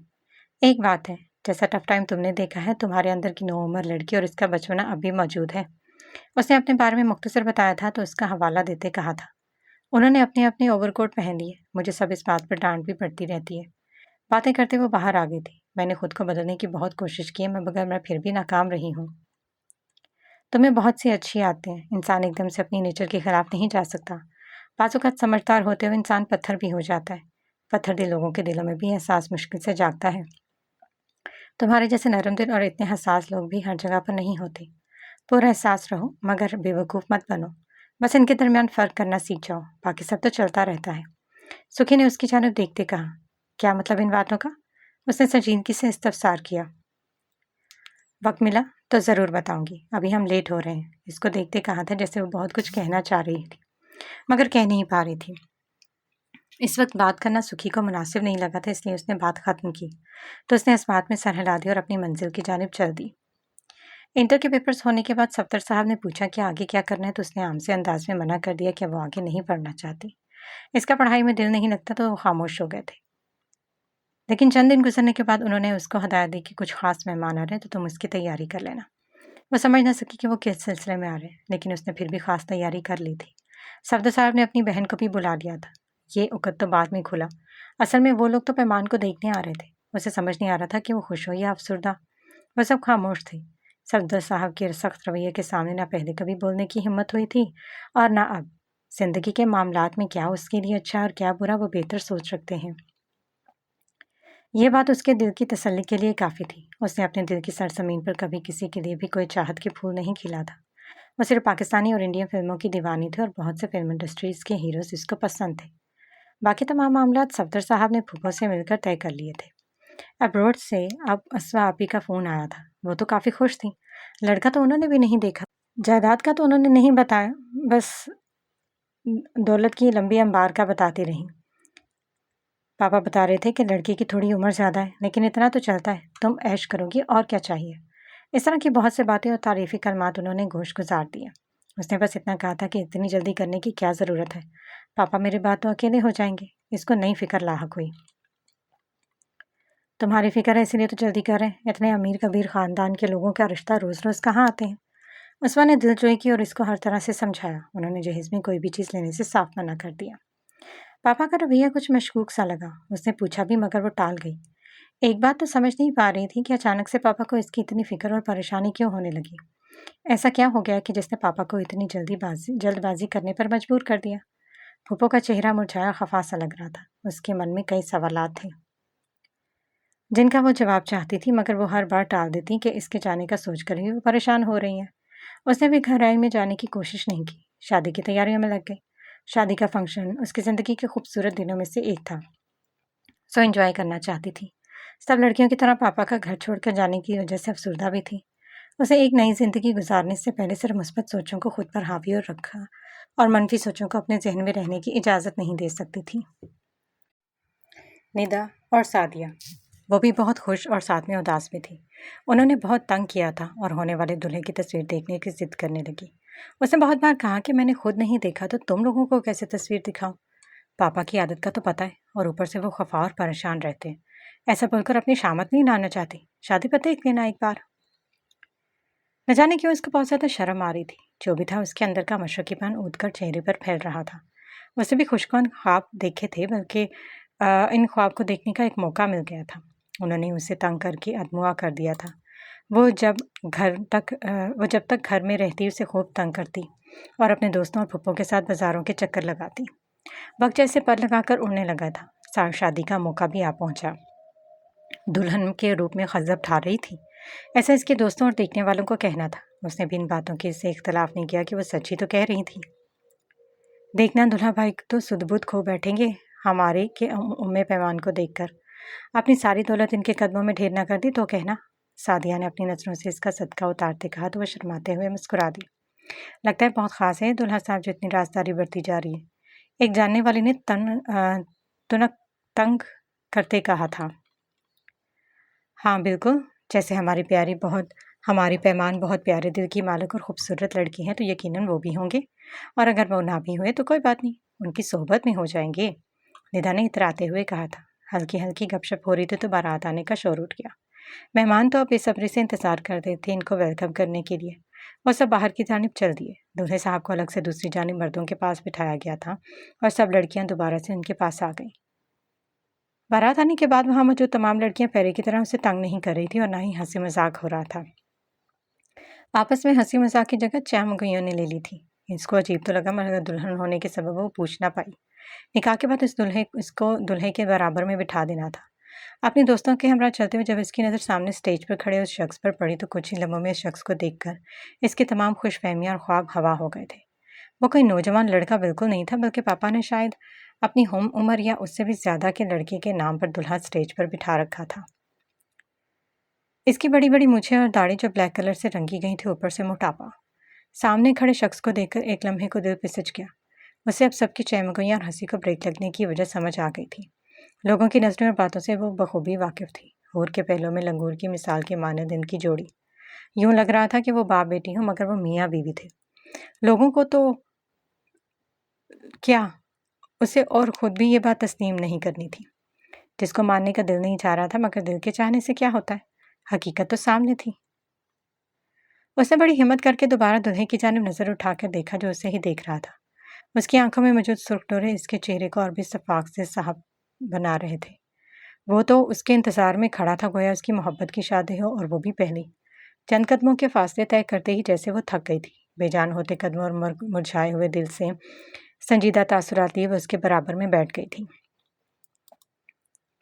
मोहब्बत, खुशियाँ, तंग करना, फूलों का महकना और इर्द गिर्द फैली खुशबुएं, हंसी मजाक कह कहे इर्द गिर्द मंडलाती दीदा सेब लिबास तन किए हुए लड़कियां, और सब कुछ बेमायनी और सानवी सा लगने लगा था। खूबसूरत जोड़ा पहनने वो दिल में उठने वाले दर्द से बुरी तरह सबर आजमा थी। इस शख्स की आंखों की सुर्खी से खाइफ उसने एक नज़र वहां मौजूद लोगों पर डाली और मतलाशी नज़रों से अपने बाप को ढूंढना चाहा, मगर वो नाकाम हुई। मतलाशी नज़रें सवाल कर रही थी कि आखिर इसकी क्या आफत इन पर पड़ी थी कि वो एक ऐसे शख्स के साथ रुखसत करने पर मजबूर हो गए थे। सबकी चमगोइयाँ और अपने अंदर उठने वाले बेशुमार सवालात के लिए हमरा उसे अपने कई साल बड़े इस मर्द के साथ रुखसत हो गई जो रिश्ते में इसका शौहर था, एक आलिशान और इश्क की ज़िंदगी के लिए जिसके कभी उसने ख्वाब देखे थे। इसके ख्वाब तो मिल गए थे, मगर अब इसका दिल खाली हो गया था। पैमान घर पर ही रही थी। अनिया ने अलग तंग करके रखा था तो वो टाल मटोल से काम ले रही थी, मगर अनिया इतने रोज़ से इसरार कर रही थी तो वो स्वाब भी को कह दिया था। अनिया इतनी जिद कर रही है, अगर सब घर वालों के साथ मिलकर केक काट लेंगी तो क्या मुसाइका है। अपनी बेटी के लिए वो खुशी भी राजी हो गई। इसके हाँ कहते हैं वो चलते कूदते इधर उधर भाग रही थी। उसे भी कहा कि वो भी नई फ्रॉक पहने, इसकी खुशी के लिए वो इतना तो कर ही सकती थी। कुछ इसका मूड भी अच्छा था और मौसम भी काफ़ी हद तक नॉर्मल था। उसने अपनी लॉन्ग फ्रॉक निकाल कर देखने लगी। उसके पास बहुत से खूबसूरत और दीदा से कपड़े थे जो काफ़ी अरसे से इसने निकाल कर देखे तक ना थे। छोटी सी गैदरिंग पार्टी घर पर ही हो रही थी, सो इसे कपड़े पहनने में कोई आर महसूस नहीं हुई। साथ में लाइट मेकअप करके वो अफगानी इयररिंग पहनकर ही बहुत प्यारी लग रही थी। उसने हनी को इनवाइट नहीं किया था, वो तो दानी से मिलने और वहाँ यहाँ आकर मालूम हुआ कि बर्थडे सेलिब्रेट की जा रही है। अब वो नाराज़ हो गया था। आप उस दिन मेरी बर्थडे पर भी नहीं आई थी और मैंने भी सब भुलाकर यहाँ आ गया। आज अनिया की सालगिरह और आपने मुझे बुलाया ही नहीं, उसने शिकवा किया। हाँ, मैं आना चाहती थी, फिर मैं अनिया की मेडिसिन लेने चली गई। उसको समझ नहीं आ रहा था पहले माजरत करे या वजह बताए। उस दिन की नाराज़गी है मेरी आपसे, लेकिन आज तो आप मेरी तरफ से गिफ्ट बनता है। अगर मुझे मालूम होता तो मैं ज़रूर लेकर आता। नाराज़गी के बावजूद वो गिफ्ट ना लेकर आने पर गिल्टी फील कर रहा था। इसकी ज़रूरत नहीं है बेटा, हम लोग तो सब सिर्फ घर के लोग ही केक काटेंगे। आप आ गए हैं ये बहुत है, हम बस केक काटेंगे और साथ में कुछ हल्का फुल्का हो जाएगा। गिफ्ट तो बनता है, मैं अभी ऑनलाइन मंगवा लेता हूँ। ये कहते हुए उसने मोबाइल निकाल लिया था। गिफ्ट देने की क्या ज़रूरत है बेटा, रहने दो। असवा आपी ने उसके मोबाइल पर उंगलियां मारते देखकर फौरन से कहा था। आंटी आपी, ये आंटी प्लीज़, ये मेरा और अनिया का मामला है, गिफ्ट तो देना चाहिए। इसकी बात अनसुनी करते कहा। हनी, अनिया के पास पहले ही बहुत सारे गिफ्ट्स भरे हैं, इसको और नहीं चाहिए। पैमान ने बहाना बनाते कहा। मैंने कहा ना कि ये अनिया के लिए है। अनिया, तुम बताओ तुम्हें क्या लेना है? उसने मोबाइल अनिया के सामने करते हुए पूछा। वहाँ मुख्तलिफ किस्म के खिलौने थे जो अनिया जल्दी से सेलेक्ट करने लगी। वो सब मिलकर अपनी अपनी पसंद के खिलौनों का इंतखाब करने लगे। ना सिर्फ सेलेक्ट किए बल्कि ऑर्डर भी कर दिया था। जेना, प्लीज़ तुम ही हनी को समझाओ। उसने भी कंधे उचका दिए कि मैं कुछ नहीं कर सकती। उसने फिर भी कहा, हम लोग सिर्फ केक काटेंगे और कुछ नहीं। तुम आ गए हो, बस ये काफ़ी है। इन गिफ्ट्स की बिल्कुल ज़रूरत नहीं है। पैमान ने रसान से समझाते कहा, वरना आयरिस क्या सोचेगा? उसे यही फिक्र खा रही थी। इस एड्रेस पर भेज दी पेमेंट पेमेंट हो जाएगी। हनी ने कॉल डिस्कनेक्ट करते कहा, कैंसिल कर दो ये सब। हम लोग ये सब इसकी खुशी के लिए कर रहे हैं, वरना इसके बर्थडे में अभी काफ़ी माँ रहते हैं। उसने दोबारा से कहा, अब तो मैंने ऑर्डर कर दिए। मैं आपको नहीं, अनिया को दे रहा हूँ। उसने बात ख़त्म करते कहा। पैमान और रुस्वा दोनों एक दूसरे को देख कर रह गई। खाने के बाद उन्होंने मिलकर केक काटा और थोड़ी देर में बड़ा सा कार्टन पैक आ गया जिसमें बहुत बहुत सारे खिलौने थे जो अनिया के साथ दानी और हनी ने सेलेक्ट किए थे। बिल पे करने का इसने जेना को कहा था और उसने एरिस के मैनेजर को कहकर सब क्लियर करवा दिया था। केक के साथ कोल्ड ड्रिंक, पैटीज और सैंडविच भी थे जो अस्वापी ने ऑर्डर किए थे। वहाँ एक अच्छी गैदरिंग पार्टी हो गई थी। खाने पीने से फारुग होकर दानी इसको अपना घर दिखाने लगा। वह सब वहाँ काफ़ी देर खेलते कूदते और मस्ती करते रहे थे। अनिया भी मुस्कुराती उनके साथ ही थी। पैमान को रह रहकर एरिस का ख्याल आ रहा था। इतने महंगे गिफ्ट्स, एरिस क्या सोचेगा हमारे बारे में? इसके तो पहले ही हमारे बारे में कोई अच्छी राय नहीं है। जिन्होंने उसके कहने पर कोई जवाब नहीं दिया था। वह अपने सर के नेचर को कुछ हद तक समझती थी और पैमान की परेशानी भी। जेना, तुम ऐसा करना, ये सब अपने साथ ले जाना। हनी बिल्कुल नहीं मानेगा, मैं सर को सब बता दूंगी। उसकी परेशानी देखते हुए कहा था। वो हमें ही गलत समझेगा। इतना क्यों सोच रही हो? मिस्टर एरिस बहुत अच्छे इंसान हैं, मगर हनी को भी इतना नहीं करना चाहिए था। इतने महंगे गिफ्ट्स। उसवा आपी ने उसको तसल्ली देना चाहिए, मगर गिफ्ट्स को लेकर वो भी तसब्बुब का शिकार थी। पैमान को समझ नहीं आ रहा था कि वो क्या करे। हनी ने ले जाने से साफ इनकार कर दिया था। वहाँ वो काफ़ी देर एक दूसरे के साथ खेलते रहे थे, मगर जाते वक्त हनी किसी बात पर अनिया से लड़ाई हो गई। फिर हनी और जेना दोनों चले गए थे। इनके जाने के बाद पैमान बर्तन धोने लगी। वो मुसलसल एरिस के रवैये के बारे में सोच रही थी। इसको वजाहत देनी पड़ेगी, वरना पता नहीं इन सबको लेकर इसका क्या रद्द अमल होगा। अभी वो इस बारे में सोच रही थी कि बर्तन धोने के बाद अनिया का फीडर भी बनाना था। बर्तन धोकर शेल्फ में रखते और अनिया फीडर पूरे किचन में देख लिया जो कहीं नहीं मिला था। उसने घर के हर कोने में देख लिया था, लेकिन वो ना मिला। तो वो दानी के पास आई जो मोबाइल पर कार्टून देख रहा था। तानी बेटे, आपने अनिया का फीडर कहीं देखा है? कहीं वो नीचे पोर्शन में तो नहीं छोड़ गई? जब हम खेल रहे थे तब अनिया के पास था और जाते वक्त हनी ने फीडर को ठोकर मारी थी। फिर मैंने नहीं देखा। दानी ने मोबाइल से नजरें उठाए बगैर जवाब दिया था। तो फिर वो कहाँ चला गया? उसने वहीं एक नज़र बाहर देखते कहा और उसको बाहर भी कहीं नहीं दिखाई दिया। कहीं घर के बाहर फेंक कर न चला गया हो। ये सोचते हुए वो झुंझलाकर बाहर आई। बाहर आकर हर जगह देख लिया, मगर वो कहीं भी नहीं दिखाई दिया। तो एक नई सोच पैदा हुई। हो सकता है हनी गलती से अपने छोटे से बैग में साथ ले गया हो। मेरे ख्याल में इसके घर जाके मुझे पूछ लेना चाहिए। उसने कशमकश का शिकार होते पूछा, अब कौन रोज़ रोज़ नया खरीदता फिरे? मुझे एक बार हनी से पूछ लेना चाहिए। इसमें हरज ही क्या है? शायद इसने कहीं देखा हो। उसने अपने दिल को तसल्ली देते कहा था। साथ में इन तमाम गिफ्ट्स की वजाहत भी दे दूंगी। न जाने वो क्या सोचेगा। अपना हौसला बुलंद करते वो खुद से हम कलाम थी। आहिस्ता आहिस्ता कदम उठाते हुए इसके घर की जाने बढ़ने लगी और साथ में दुआ भी कर रही थी कि एरिस घर पर ना हो। अगर हुआ भी तो सो रहा हो। हनी ने जिक्र तो किया था कि वो सो रहा है। सूरज चमक रहा था, हवा में खनकी थी, मगर धूप की वजह से ज़्यादा महसूस नहीं हो रही थी। उसने दुपट्टा सर पर अच्छे से जमाया था। बी कॉन्फिडेंट हूँ मैं पैमान, बी कॉन्फिडेंट। बात करने में क्या हर्ज है? अगर एरिस मिल भी गया तो खा थोड़ी ना जाएगा। वो वैम्पायर या आदमखोर तो थोड़ी है। कुछ नहीं होगा। मैं सिर्फ हनी से बात करूंगी और फ़ौरन घर वापस आ जाऊंगी। उसने अपने आप को तसल्ली देते अपना एतमाद बहाल करते खुद को बावर करवाया। वह घर के गेट के तक पहुंची थी। गेट पर बॉडीगार्ड को देखकर ज़बरदस्ती मुस्कुराई थी। गार्ड ने इसको छंबे से देखा था। मुझे हनी से मिलना है, ये कहकर जल्दी से अंदर की जानिब बढ़ गई थी, कहीं वो रोक ही ना ले। मैम, बात सुने, मुझे एरिस साहब से इजाज़त लेने दें पहले। इसकी फुर्ती देखकर वो भी तेज़ी से उसकी जानिब लपका था जो खुले गेट के अंदर दाखिल हो चुकी थी। मुझे सिर्फ तुम्हारे छोटे बॉस से मिलना है और मैं अभी वापस चली जाऊंगी। बिना इसकी जानिब देखे तेज़ी से अंदर दाखिल हो गई थी। अंदर दाखिल होते उसकी नज़र दाएं जानब के बने स्विमिंग पूल पर गई थी, जहां मामूल से कुछ ज़्यादा लोग मौजूद थे, बल्कि वहां इंजॉयमेंट हो रही थी। एरिस के कुछ फ्रेंड्स स्विमिंग पूल में वहाँ वहाँ सब इंजॉय कर रहे थे, जिनमें जॉन, जोसेफ, पम, एलेक्स और थे। और चंद एक पुल से बाहर मौजूद थे। उसकी सीधी नज़र एरिस पर गई थी, जो वेटर को कुछ हदायत दे रहा था। वो सब मौज मस्ती करते हुए स्विमिंग सूट के नाम पर बनाए नाम कपड़ों में थे। वो गार्ड के रोकने के बावजूद अंदर तो आ गई थी। अब सही मानों में पछतावा भी हो रहा था। कम से कम गार्ड से कंफर्म तो कर लेती कि एरिस घर पे मौजूद है या नहीं। इसको समझ नहीं आ रहा था कि वापस चली जाए या फिर बात कर ले। इस सिचुएशन में तो बिल्कुल बात नहीं कर सकती थी। मुझे वापस चले जाना चाहिए। उसने माथे पर आए नन्हे नन्हे पसीने के कतरों को साफ करते पल भर में फैसला करते सोचा। उसने जाने का इरादा किया और फिर वहां जाने को पर तोल ही रही थी कि गार्ड भी उसके पीछे आ गया। आप मैम यहाँ रुके, मुझे एरिस सर से इजाज़त लेने दें, वरना वो मुझसे नाराज़ होंगी और ये मेरी ड्यूटी भी है। माफ़ कीजिए, आप यूँ घर के अंदर नहीं दाखिल हो सकती। हाँ हाँ हाँ, मैं जा रही हूँ। मुझे ऐसे नहीं आना चाहिए था। उसे अपनी गलती का बुरी तरह से अदराक हो चुका था। वो दुआ कर रही थी कि अब एरिस की निगाह इस पर ना पड़े और वो वहाँ से पलक झपकते गायब हो जाए। वो इन सब से नजरें चुराकर जाने लगी थी, तभी अपने पीछे उनकी आवाज़ें सुनकर उसने सर घुमाकर देखा। क्या हुआ है? कौन है ये लड़की? उसने संजीदगी से पूछा था। इसको जो गुमान हुआ बस उसकी तस्दीक चाह रहा था।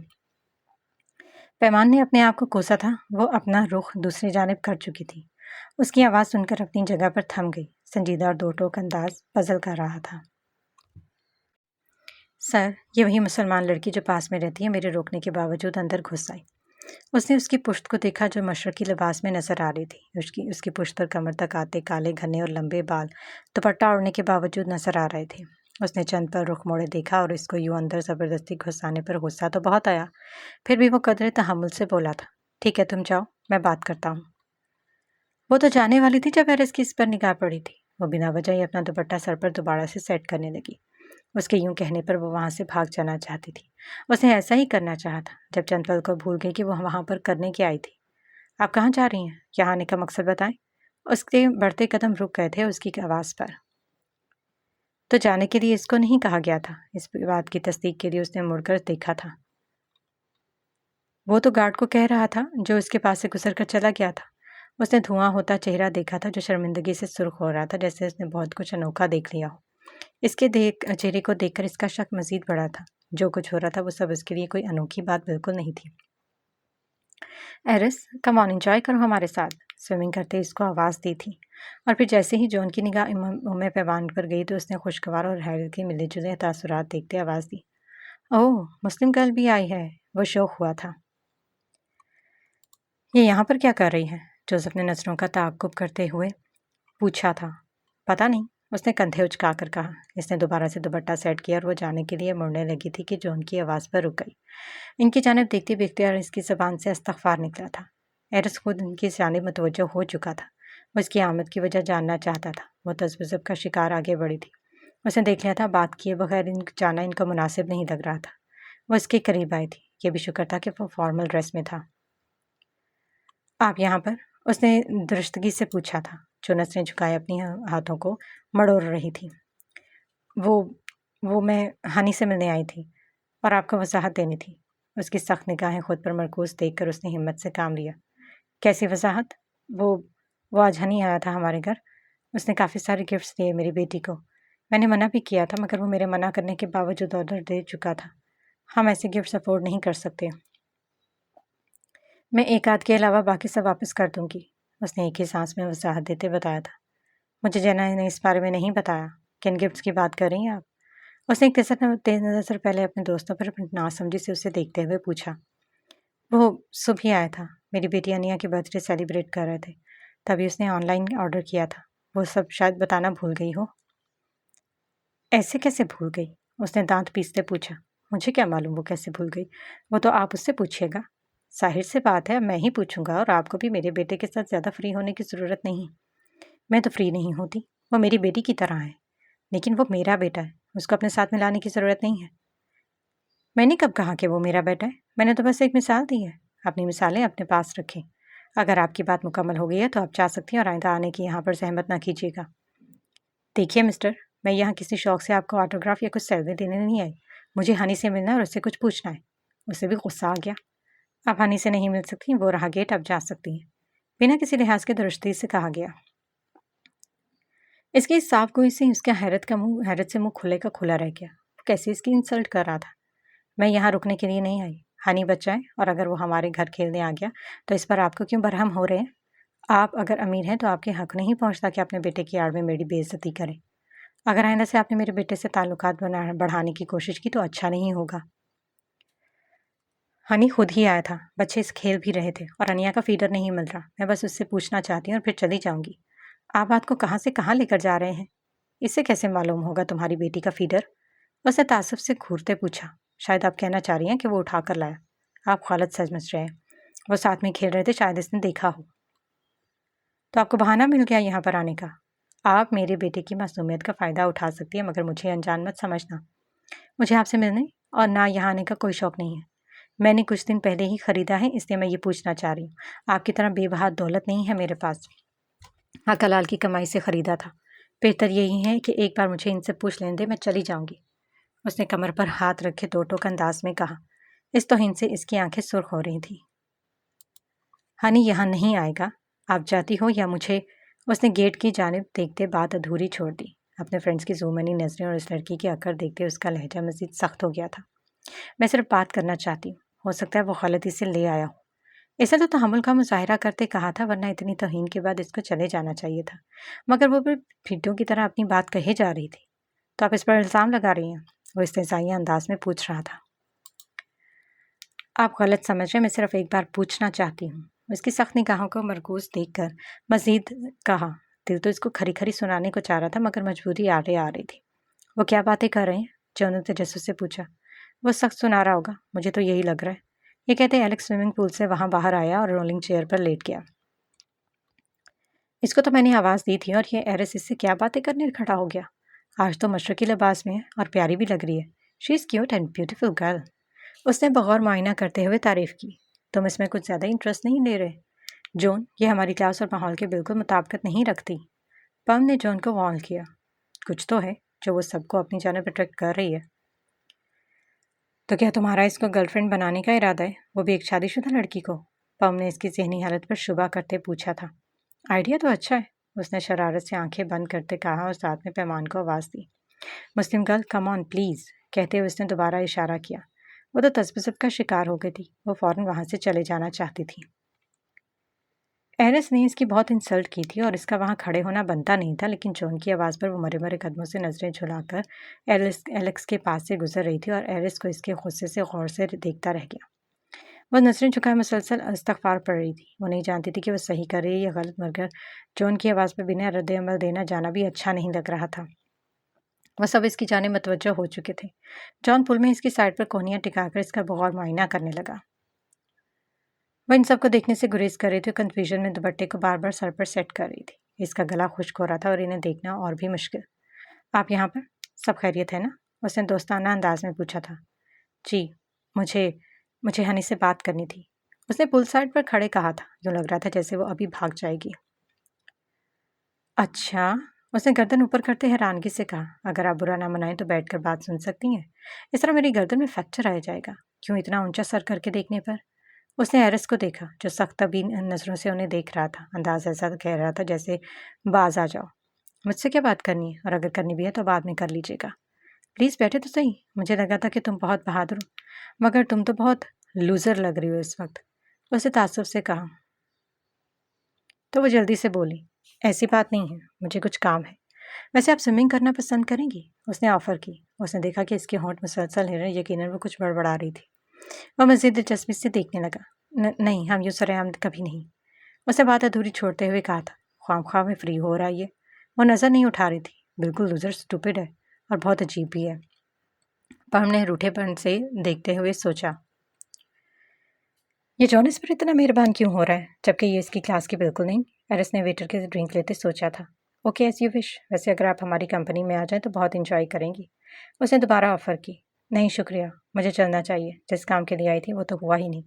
उसने वहाँ से जाना बेहतर समझा। वह इन सब की नज़रों को महसूस कर रही थी, जो बाकी सब कुछ छोड़कर उसकी जानिब मुतवज्जो थे। वो तो कहकर वहाँ से जाने लगी थी तो जॉन ने मायनेखेज़ मुस्कुराहट से एलेक्स को इशारा किया और उसने इसका इशारा समझते अपनी टांग आगे कर दी थी।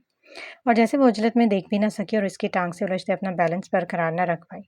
इसे यूं टकराने पर घबराहट में एक चीख बुलंद हुई थी और वो अपनी जगह पर लड़खड़ा सी गिर गई। फिर भी उसने खुद को संभालना चाहा। इसका पाँव फिसला था और खुद को संभालने की कोशिश करते हुए वो पूल के अंदर जा गिरी। एलेक्स, एरिस ने दांत पीसते वहीं से पुकारा था। वो खुद को बचाने के लिए पानी में हाथ पैर मारने लगी। चंद ही लम्हों में वो स्विमिंग पूल के अंदर डूबने लगी थी। दिमाग ने जैसे काम करना छोड़ दिया था। इसका सांस फूलने लगा था।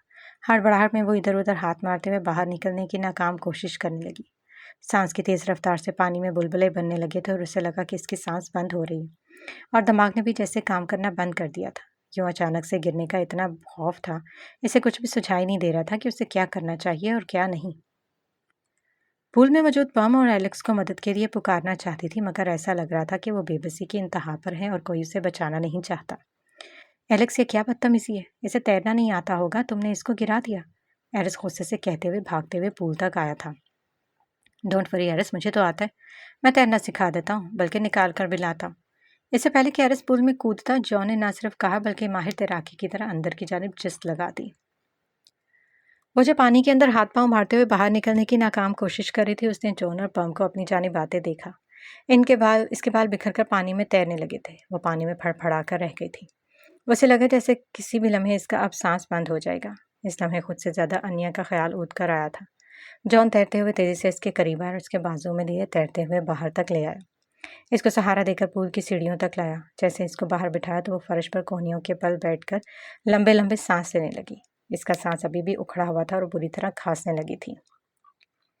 इन चंद लम्हों में इसकी हालत गैर हो गई थी। इसकी नजरें खुद पर मरकूज देखकर वो खुद में सिमट कर बैठ गई। इसके स्याह लंबे बाल इर्द गिर्द फैल गए थे। वो दोहरी शर्मिंदगी से दो चार हो रही थी। जॉन, क्या बदतमीजी है। एरिस ने जॉन को मुखातिब किया। उसे इसकी हरकत बहुत बुरी लगी थी। उसके अपने जो भी इख्तलाफात सही, मगर उसको उसके साथ ऐसा बिल्कुल नहीं अच्छा लगा था। पम पानी में तैरता हुआ इसका दुपट्टा ले आई थी। तुम ठीक हो? इसकी गैर होती हालत को देखकर उसने परेशानी से पूछा था, जो अभी भी हाँफ रही थी। उसने खांसते हुए अपने इर्द गिर्द दुपट्टे को लपेट लिया। जॉन, तुम दोनों ने मिलकर। मैंने कुछ नहीं किया यार, इसका अचानक पैर फिसला था और बजाय इसकी तबीयत बेहतर करने के तुम लोग मुझसे बाज पुरस करने लगे हो। उल्टा वो उनसे नाराज हो रहा था और इन सबको नजरअंदाज कर गया। हमदर्दी और फिक्र से भरपूर लहजे में पूछा, अब तुम ठीक तो हो? जॉन ने उसकी पुश्त पर हाथ रखते हुए कहा, जिसको पैमान ने जोर से झटक दिया। मैं ठीक हूँ। वो रो देने को हो गई थी इन सब की हरकत पर। क्या वाकई उसने जानबूझकर गिराया था? उसके चेहरे की जानिब देखते हुए उसने परखने की कोशिश की थी। वजह से इसकी आंखों में छुपे सवाल को समझ गया था। मैंने जानबूझकर कुछ नहीं किया। मैंने खुद पूछा था कि तुम स्विमिंग आती है तो साथ में करते हैं। जॉन ने इसको वजाहत देते कहा था। मुझे कुछ नहीं जानना क्या आपने जानबूझकर किया है या मुझे अपने घर जाना है। मुझे कुछ नहीं सुनना कि किसने क्या किया है। उसने अपने गीले कपड़ों के समेटते हुए खड़ी हुई थी। शर्मिंदगी से इसका चेहरा सुर्ख हो रहा था। वो सब इसको देख रहे थे और वो वहां से गायब हो जाना चाहती थी। उसने एक सख्त निगाह इन पर डाली थी और जाने के लिए उठ खड़ी हुई। इसके काले लंबे बालों से पानी टपकने लगा था। उसके चेहरे पर पानी के बहुत से कतरे ठहर गए थे। चेहरा शर्मिंदगी और गुस्से से सुर्ख हो रहा था। वहां रुकना महाल हो गया था। आंखों में आई नमी को बेदर्दी से साफ किया था और उसने जाते हुए एरिस और बाकी सब पर सख्त निगाह डाली थी। इनके पास से गुजरती हुई चली गई। वो सब मबहूत खड़े इसको जाते देखते रहे। इसके कपड़ों से टपकती पानी की बूंदें अपने निशान छोड़ते चली गई। वो महज ताजुब से एक दूसरे को देख कर रह गए। इनकी हमदर्दी इस वक्त पैमान के साथ थी। इसकी रोती सूरत ने इनके दिल में नरमी पैदा की थी कि शायद उन्होंने बहुत ज्यादा मजाक कर दिया था। एलेक्स, ये क्या हरकत थी? एरिस ने पैमान की पुश्त का गेट से बाहर जाते तक ताक्कुब किया और एक बार फिर एलेक्स से बासपुरस करने लगा। ये एक मिसअंडरस्टैंडिंग थी और कुछ नहीं। वो खुद ही नहीं देख पा रही, गलती से गिर गई। एलेक्स ने कंधे उचकाते आराम से कहा था। हाँ, वो खुद ही नहीं देख पाए। जॉन ने कदर शर्मिंदगी से इसकी बात से इत्तफाक करते कहा। लेकिन मैं तुम दोनों के इशारे देख चुका था और समझ भी गया था। अच्छा, अब छोड़ भी दो। मजाक था वो सब और कुछ नहीं। जॉन ने जान छुड़ाते कहा। इसके साथ कैसा मजाक? ख्वाम ख्वाम इसको शर्मिंदा कर दिया। तुम इसकी फेवर क्यों कर रहे हो? जोसेफ ने मशकूक होते पूछा। वो सिर्फ ऐसे इसकी बात से इत्तफाक कर रहे थे कि एक लड़की के लिए वो कैसे इनसे बास-पुर्स कर रहा था और इतना गुस्सा भी हो रहा था। बात फेवर की नहीं है, वो हमारे क्लास की नहीं, फिर इसके साथ ऐसा कोई मजाक बनता भी नहीं। आइंदा प्लीज आप लोग एहतियात करना। ऐसे लोगों के साथ तो मजाक करने का मजा आता है। हाँ, बस थोड़ा ज्यादा हो गया था। जॉन ने कान को खुजाते कहा। इतना तो चलता है।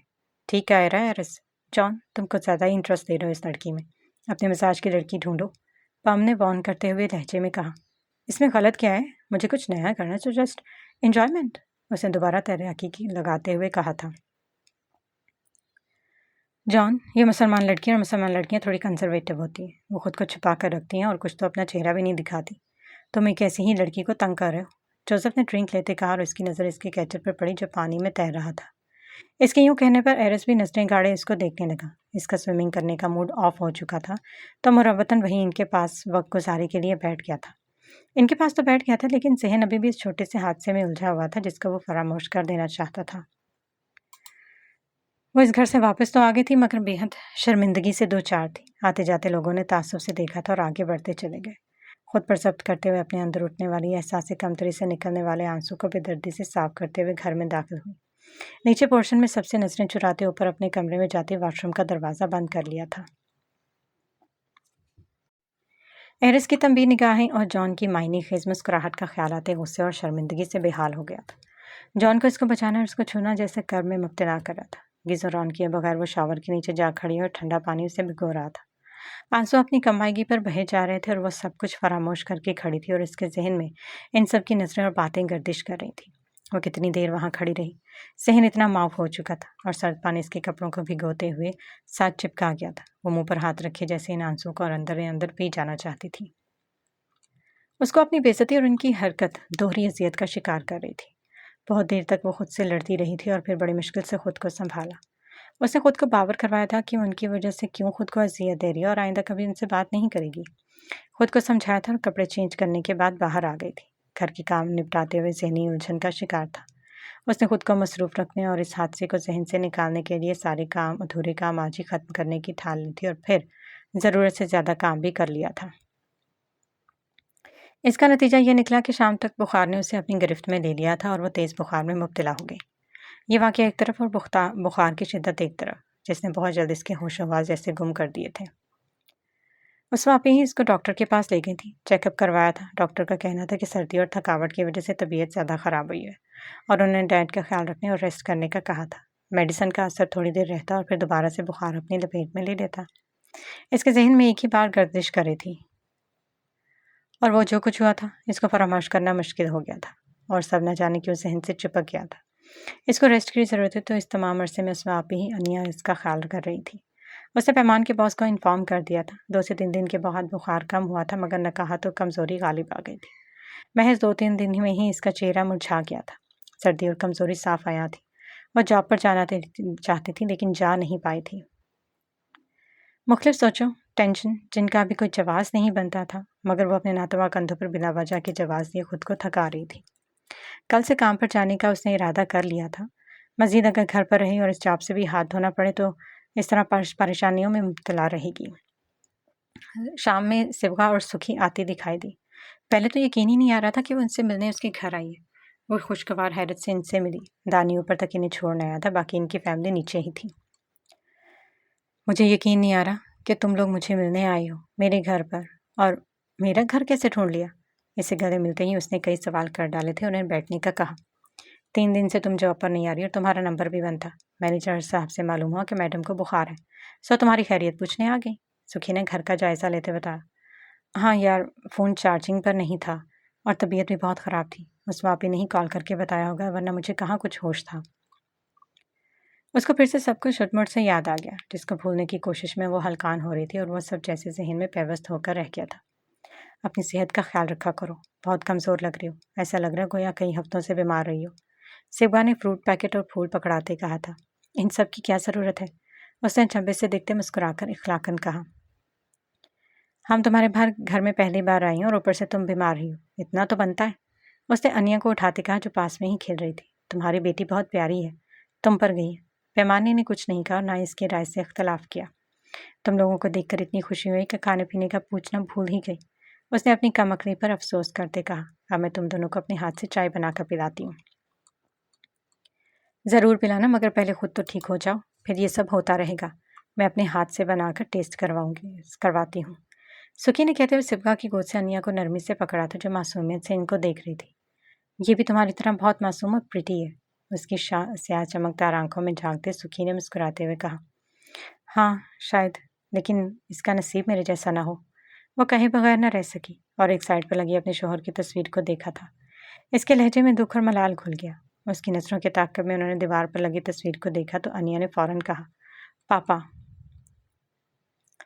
उसने हैरत से एक दूसरे को देखा। इन दोनों की उम्र में अच्छा खासा फ़र्क था, बल्कि यूँ लग रहा था वो इसकी बेटी हो।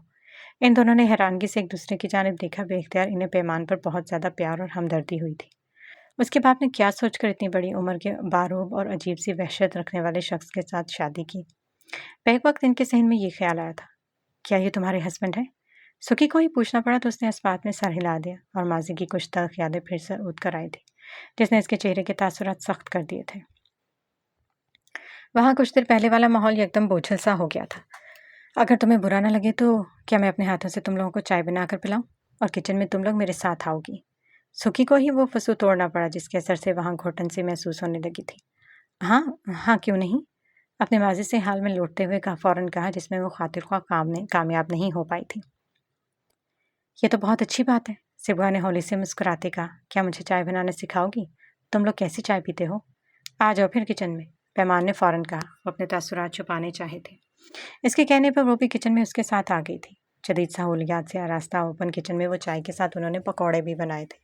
इधर उधर की बातों का सिलसिला चल निकला और बहुत जल्द सुखी की बातें इनका ध्यान बटाने में कामयाब हो गई थी। चाय बनाने का तरीका बताने और चाय पीने के साथ हल्की फुल्की गपशप भी होती रही थी। इन तमाम अरसे के दौरान अनिया कभी सुखी की गोद में तो कभी सिबका उठाए की गोद में प्यार करती रही थी। फिर पैमान ने इन्हें अपना सारा पोर्शन दिखाया था। तुम्हारा घर बहुत खूबसूरत, लग्जरी सहूलियात से आरास्ता है। तुम्हारे नाम ही है ना? सुखी ने कुछ सोचते हुए पूछा था। हर चीज़ ब्रांडेड और आला ज़ौक़ का पता दे रही थी। ये घर जिस एरिया में था, इसकी घर की मालियत कई लाखों में डॉलर्स में थी। मेरे नाम ही है। पैमान ने इनकी आंखों में झलकती 27 को नोट करते आराम से बताया था। तुम्हारे लिए तो एक पोर्शन ही बहुत बड़ा है। नीचे वाले पोर्शन में तुम्हारी आप ही रहती हैं। क्या वो रेंट देती हैं? उसने एक नज़र दोबारा डालते इस्तफसार किया। ये मेरा घर है और मैं अपनी आप ही से रेंट क्यों लूँगी? इसके बात पर इस्तेज़ाइया मुस्कुराते हुए बताया। देखो मैं पैमान, मेरी बात का बुरा ना मनाना। अगर तुम इस घर को रेंट पर दे दोगी तो मेरा नहीं ख्याल कि तुम्हें अपनी और अपनी बेटी की ज़रूरियात के लिए इतनी मेहनत करनी पड़ेगी। अनिया का इलाज भी बिना कहीं जॉब के लिए करवा सकती हो। सुखी ने वो बात की जो काफ़ी दिनों से सोच रही थी, मगर कह ना पाई। आज मौका मिला तो कह दिया। मैं समझी नहीं। मतलब ये कि ये घर तुम्हारे नाम है और तुम इस घर की मालिक हो। अगर तुम्हें मुरव्वत से काम ना लो तो इस घर का अच्छा खासा रेंट मिल सकता है तुम्हें। इसको चंद सानिया के लिए इसकी बात तो समझने के लिए तो वो बोली, मैं अपनी आप ही से रेंट क्यों कहूँगी भला? उन्होंने मेरे लिए इतना कुछ किया है, मैं एहसान फरामोश नहीं हूँ। आज अगर मैं यहाँ इस मुल्क में हूँ और ये घर मेरे पास है तो ये सिर्फ़ और सिर्फ़ आप ही और असद भाई की वजह से। वरना जैसे मेरे शौहर की साबका औलाद ने मेरे नाम की बाकी जायदाद पर कब्ज़ा किया तो इस पर भी कब्ज़ा कर लेना था। ये तो शुक्र है इनके पेपर्स मेरे नाम और मेरे ही पास थे। इसलिए इन्हें भी इल्म ना हुआ कि अनिया के पापा ने यहाँ मेरे नाम पर घर ले रखा है। अगर वो मुझसे छीन लेते तो मैं क्या कर लेती? उसने तासुब से उन्हें देखते बताया। ज़िंदगी तुम्हारे लिए तब भी मुश्किल थी और अब भी मुश्किल है। ठीक है, उन्होंने तुम्हारे साथ बहुत बड़ी नेकी की है, मगर इस सब नेकी का फ़ायदा भी वही उठा रहे हैं। क्या मतलब? पैमान ने नासमझी से देखते पूछा। इसको अच्छा नहीं लगा था इसका यूं कहना और दोनों की जानिब देखने लगी। देखो पैमान, तुम सिर्फ 2 लोग हो और तुम दोनों एक छोटे अपार्टमेंट में भी आराम से रह सकती हो। बल्कि इस घर को अगर रेंट पर दे दो तो तुम दोनों बहुत अच्छी ज़िंदगी गुजार सकती हो। अपनी बेटी का इलाज भी बहुत आसानी से करवा लोगी। ज़िंदगी इतनी मुश्किल नहीं है जितनी तुमने बना रखी है। अभी तुम्हारी उम्र ही क्या है? जवान और खूबसूरत हो। तुम बाकी फ़िक्रों से निकलोगी तो अपने बारे में भी सोचोगी। सुखी ने उसे वसाहत देते हकीकत से रोशनास करवाया। मुझे अपने बारे में नहीं सोचना, मुझे सिर्फ अपनी बेटी की फ़िक्र है। उसने बात काटते कहा। सुखी, ये इनका पर्सनल मामला है। मेरे ख्याल में हमें इन मामलात में नहीं पड़ना चाहिए। सिबहा ने पैमान की उतरी सूरत देखकर कहा, जो सुखी की बातों से इत्तफाक भी कर रही थी और पैमान की सिचुएशन को भी समझ रही थी। मैंने इसको दिल से दोस्त समझा है। इसके अच्छे बुरे के बारे में बात करना मेरे नज़दीक गलत नहीं है। मैं तुमसे वक्त गुजारने के लिए दोस्ती नहीं करना चाहती। मैं मुखलिस हूँ और तुम्हारी भलाई के लिए बात कर रही हूँ। उसके कंधे पर हाथ रखते उसने नरमी से अपनापन होने का एहसास दिलाया। मुझे तुम्हारी नीयत पर शक नहीं है, लेकिन मुझे इतना मालूम है कि मेरे पास रिश्तों के नाम पर सिर्फ आप ही और अनिया है। मैं ऐसी बातें करके इन्हें खो नहीं सकती। इनके होते हुए मुझे तसल्ली रहती है, वरना मैं अकेली एक अनजान मुल्क में क्या करती। उन्होंने मुझे बहुत सपोर्ट किया है, मैं ये सब नहीं कर सकती। उसे नफ़ी में सर हिलाते हुए इनकार किया। वो बहन है तुम्हारी और इसका तुम्हें सपोर्ट करना बनता भी है। वो अचंभे से देखने लगी थी इसकी बात पर। वो सब पहले कहाँ रहते थे? इनका घर है ना? तुमने बताया था शायद उन्होंने रेंट पर दे रखा है। सुखी ने पूछा तो वो खश्मगीन निगाहों से उन्हें घूरने लगी। वो फिर भी बोली, मैं इनकी मोहब्बत और खलूस पर शक नहीं कर रही। लेकिन तुम्हें भी अपनी आंखें और दिमाग को खुला रखना चाहिए। वो फाइनेंशियली तौर पर तुमसे कई लिहाज से बेहतर है। बजाय इसके कि तुम्हें अपने घर में रखते, उल्टा वो यहाँ आ गए और अपना घर रेंट पर दे दिया। वो माशी तौर पर तो अपने आप को सपोर्ट कर ही रहे हैं, लेकिन तुम्हारे हाथ पैर भी बांध दिए। वो इस नेकी का पूरा फ़ायदा उठा रहे हैं जो तुम पर की है। हो सकता है उन्होंने तुम्हें इतना सपोर्ट किया हो कि तुम्हें इस्तेमाल कर। सुखी प्लीज़, तुम ऐसी बातें मत करो, मेरी आप ही ऐसी नहीं है। हाँ, कभी कभार डांट देती है, लेकिन मैंने कभी बुरा नहीं मनाया। वो मेरे भले के लिए ही सोचती हैं। मैं ऐसी बातें करके खुद को और इनको शर्मिंदा नहीं कर सकती। इसने दो टोक लहजे में कहा था। इसमें शर्मिंदगी वाली क्या बात है? ये घर तुम्हारा है और तुम अपने फैसले करने में आज़ाद हो। अपना नहीं तो अन्य का ही ख्याल कर लो। मुझे इसके बारे में बात नहीं करनी। उसने बात ख़त्म करते हुए कहा था। सुखी यार, वो अगर इसके बारे में बात नहीं करना चाहती तो तुम भी ज़्यादा फोर्स मत करो। वो भी बीमारी से उठी और तुम इससे ये बातें करने बैठ गई हो। इसकी तबीयत अभी भी बेहतर नहीं हुई। सिबगा ने सूरत हाल को देखते हुए सुखी को समझाना चाहा। जैसे तुम्हारी मर्जी, उसने कंधे उचकाते कहा, मगर हम बाद में बात करेंगे इस मौजू पर। तुम बहुत भोली हो, इसलिए सब ने तुम्हारी मासूमियत का फ़ायदा उठाया। इतना सब कुछ होने के बावजूद भी तुम होशियार होकर दुनियादारी नहीं समझ सकी। मुझे नहीं समझ आती ये दुनियादारी और ना मुझे चालाकियाँ आती हैं, इसलिए मैं हर एक के हाथों जल्द बेवकूफ़ बन जाती हूँ। उसने खुद को कोसते कहा था। बेख्तियार इन्हीं से मोहब्बत और हमदर्दी हुई थी। ऐसी कोई बात नहीं, तुम बहुत अच्छी हो। वो सिर्फ तुम्हारी अच्छाई का फ़ायदा उठाते हैं, वरना हमारी उम्र पैमान तो बहुत बहादुर और मजबूत है। ऐसे मुखलिस दोस्त कहाँ से मिलते हैं? इसका हाथ थाम कर दबाते कहा था। घूमते फिरते मिल जाते। सिबगा रशीद ने मुस्कुराते हुए माहौल के तनाव को कम करते कहा, चलो छोड़ो अभी इस बात को, हम पर फिर कभी इस पर बात करेंगे, कुछ और बात करते हैं। सुखी ने बात बदलते कहा, सिबगा ठीक कह रही थी, इसकी तबीयत बेहतर नहीं हुई थी और वो इसको जहनी तौर पर डिस्टर्ब नहीं करना चाहती थी, इसलिए इसने इसको बात को वहीं पर ही ख़त्म कहा। वैसे एक बात तो बताओ, वो मिस्टर एरिस अब्राहम से दोबारा मुलाकात हुई तुम्हारी? उसको एक नया मौजू मिल गया था। नाम न लो इस खड़ूस और बदतमीज़ इंसान का। इसका नाम सुनते इसका पारा हाई हुआ था और उसने दांत पीसते कहा, खुद को पता नहीं क्या समझता है। क्या फिर से तुम दोनों का सामना हुआ? भाई एक ही एरिया में रहते और आते जाते मुलाकात तो हो जाती होगी। सिबगा ने आंख विंक की और मुस्कुराहट छुपाते मासूमियत से बोली, इस बात का तो दुख है। मेरा तो दिल करता है ये घर बेचकर कहीं दूर चली जाओ और इसकी शक्ल ना देखो। सारी दुनिया इसकी शक्ल और पर्सनैलिटी की फ़ैन है। लोग फिदा हो जा रहे हो और तुम नाशुक्री कर रही हो। सुखी ने तंग होत करते हुए ठंडी आह भरी। अब ऐसा भी कुछ खास नहीं है, उसने मुंह बनाते कहा, आम इंसानों की तरह। हाँ, बस ज़बान कुछ ज़्यादा कड़वी और आंखें आग उगलती हैं। उसके सर्द रवैये को सोचते हुए कहा, तुम्हारे साथ ही कोई मसला होगा ना इसको, वरना शोज़ और मूवीज़ में इसका बहुत मुनफरिद और अच्छा किरदार होता है। लोगों की इसके बारे में बहुत अच्छी राय। मुझे भी ऐसे ही लगता है। सिबगा ने इसकी बात से इख्तलाफ करते कहा था और सुखी की बात से इत्तफाक किया था। पैमान को इसकी साइड लेना एक आंख नहीं पाया। ऐसे लोग जैसे नजर आते हैं वो वैसे ही होते नहीं। बात करने की तमीज़ नहीं है दोनों बाप बेटे को। वो खुद तो खड़ूसा है ही, साथ में अपने बेटे को भी वैसा कर दिया। मुझे तो हनी अच्छा लड़का लगा है, लेकिन खून का भी तो असर होता है। अच्छा क्या इसकी बीवी की जो अलैदगी हुई, वरना ऐसे इंसान के साथ कौन रहे। उसने अपने ख्यालात का खुलकर इजहार किया था। इन दोनों के चेहरे पर मुस्कुराहट रह गई। लगता है काफ़ी करीब से जानती हो। इसका लहजा तंग करने वाला था। अल्लाह दूर रखे ऐसे दोगले लोगों से और इनकी जान पहचान से भी। मैं तो इनके घर से पास से गुजरते हुए दुआ करती हूँ कि उसके सामना ना हो, वरना फिर सारा दिन खराब गुजरता है। कर इस लड़कियों को देख लूँ तो। उसने लापरवाही से सर छटकते बताया, मैं तो कहती हूँ हम यहीं रहने लग जाएं, तो इस बहाने मौसूफ से मुलाकात का शर्फ भी हासिल हो जाएगा। सुखी ने शरारत से आंख मारते कहा, लेकिन क्या है, अगर पहले ही मैंने एडवांस में रकम ना जमा करवाई होती तो मैं यहीं क़याम करती और सुबह शाम दीदार करती। सुखी ने फ्लर्ट झाड़ते कहा, अब इसमें कोई सुर्खाब के पर भी नहीं लगे जो तुम लोग एवं ही कुर्बान हुए जा रही हो। मुझे तो वो इंसान अच्छे नहीं लगते जो हर वक्त ड्रैगन बना रहे। उसने साफ गोई से कहा। इसकी बात पर दोनों ने बेसाख्ता कहकहा लगाया और वो घूर कर रह गई। वैसे हद होती है ना शुक्री की। सिबगा ने मुस्कुराते हुए कहा, इसका हरअंदाजी बहुत अट्रैक्टिव है, कभी गौर से देखना। मैं क्यों देखूं खैर मर्दों को, बुरी बात है। इस बात पर सुखी का कहकहा मजीद बुलंद हुआ और वो अपना सा मुंह लेकर रह गई। तुम लोग मेरी आयादत करने आए हो या मेरा मजाक उड़ाने? उसने खश्मगीन निगाहों से घूरते पूछा। आई एम सॉरी, लेकिन तुम्हारी बातें बहुत मज़े की हैं। इसको शायद चिढ़ होगी तुम्हारी इस नादानियों से। यहाँ वो बदजोक वाक़या हुआ है। इसको तो शुक्रगुजार होना चाहिए कि इसके हमसाए में मिस्टर चार्ली की बहन रहती है और मेरी फ्रेंड को आंखें दिखा रहा है। अब ये मिस्टर चार्ली कौन है? सुखी की बात पर उसने खफकी से देखते पूछा, तुम्हें नहीं मालूम? तो उसने नफ़ी में सर हिलाया। नहीं, नहीं पता तो रहने दो। मुझे मालूम नहीं था कि यहाँ इतना मज़ा आएगा। वो वहाँ काफ़ी देर बैठी बातें करती रही। उसकी हंसने की आवाज़ें नीचे भी आ रही थी। ये लड़कियाँ कौन है? असद ने अचंभे से पूछा। पैमान की फ्रेंड्स और इसके साथ काम करती हैं। असमा ने चेहरे पर ब्लैक मास्क लगाते हुए सोफे पर आरामदेह हालत में लेटते जवाब दिया। काफ़ी दोस्ती लग रही है। कब से आई हैं? तुम भी इनके साथ बैठ जाती, कहीं वो इसका ब्रेन वॉश ना कर दे। उसने एक साथ कई बातें कह दी थी। अब ऐसी भी कोई बात नहीं है, वो महज काम करती हैं और आदत के लिए आई हैं। उसने लापरवाही से कंधे उचकाए। पैमान तो हर किसी की बातों में आ जाती है, फिर अपने लिए मुसीबत खड़ी कर लेती है।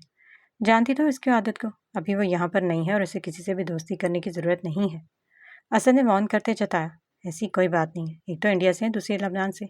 दोनों हम उम्र है, इसलिए थोड़ा घुल मिल गई हैं, वरना पैमान कहाँ से किसी से बात करती है। वो अपने आप में खोई रहती है, अपने आसपास के लोगों को तो ठीक से जानती ही नहीं, और जिन लोगों से रोज़ मुलाकात होती है इनको बहुत जल्द फरामोश करके अपनी दुनिया में गुम हो जाती है। इसी में हमारी भलाई है।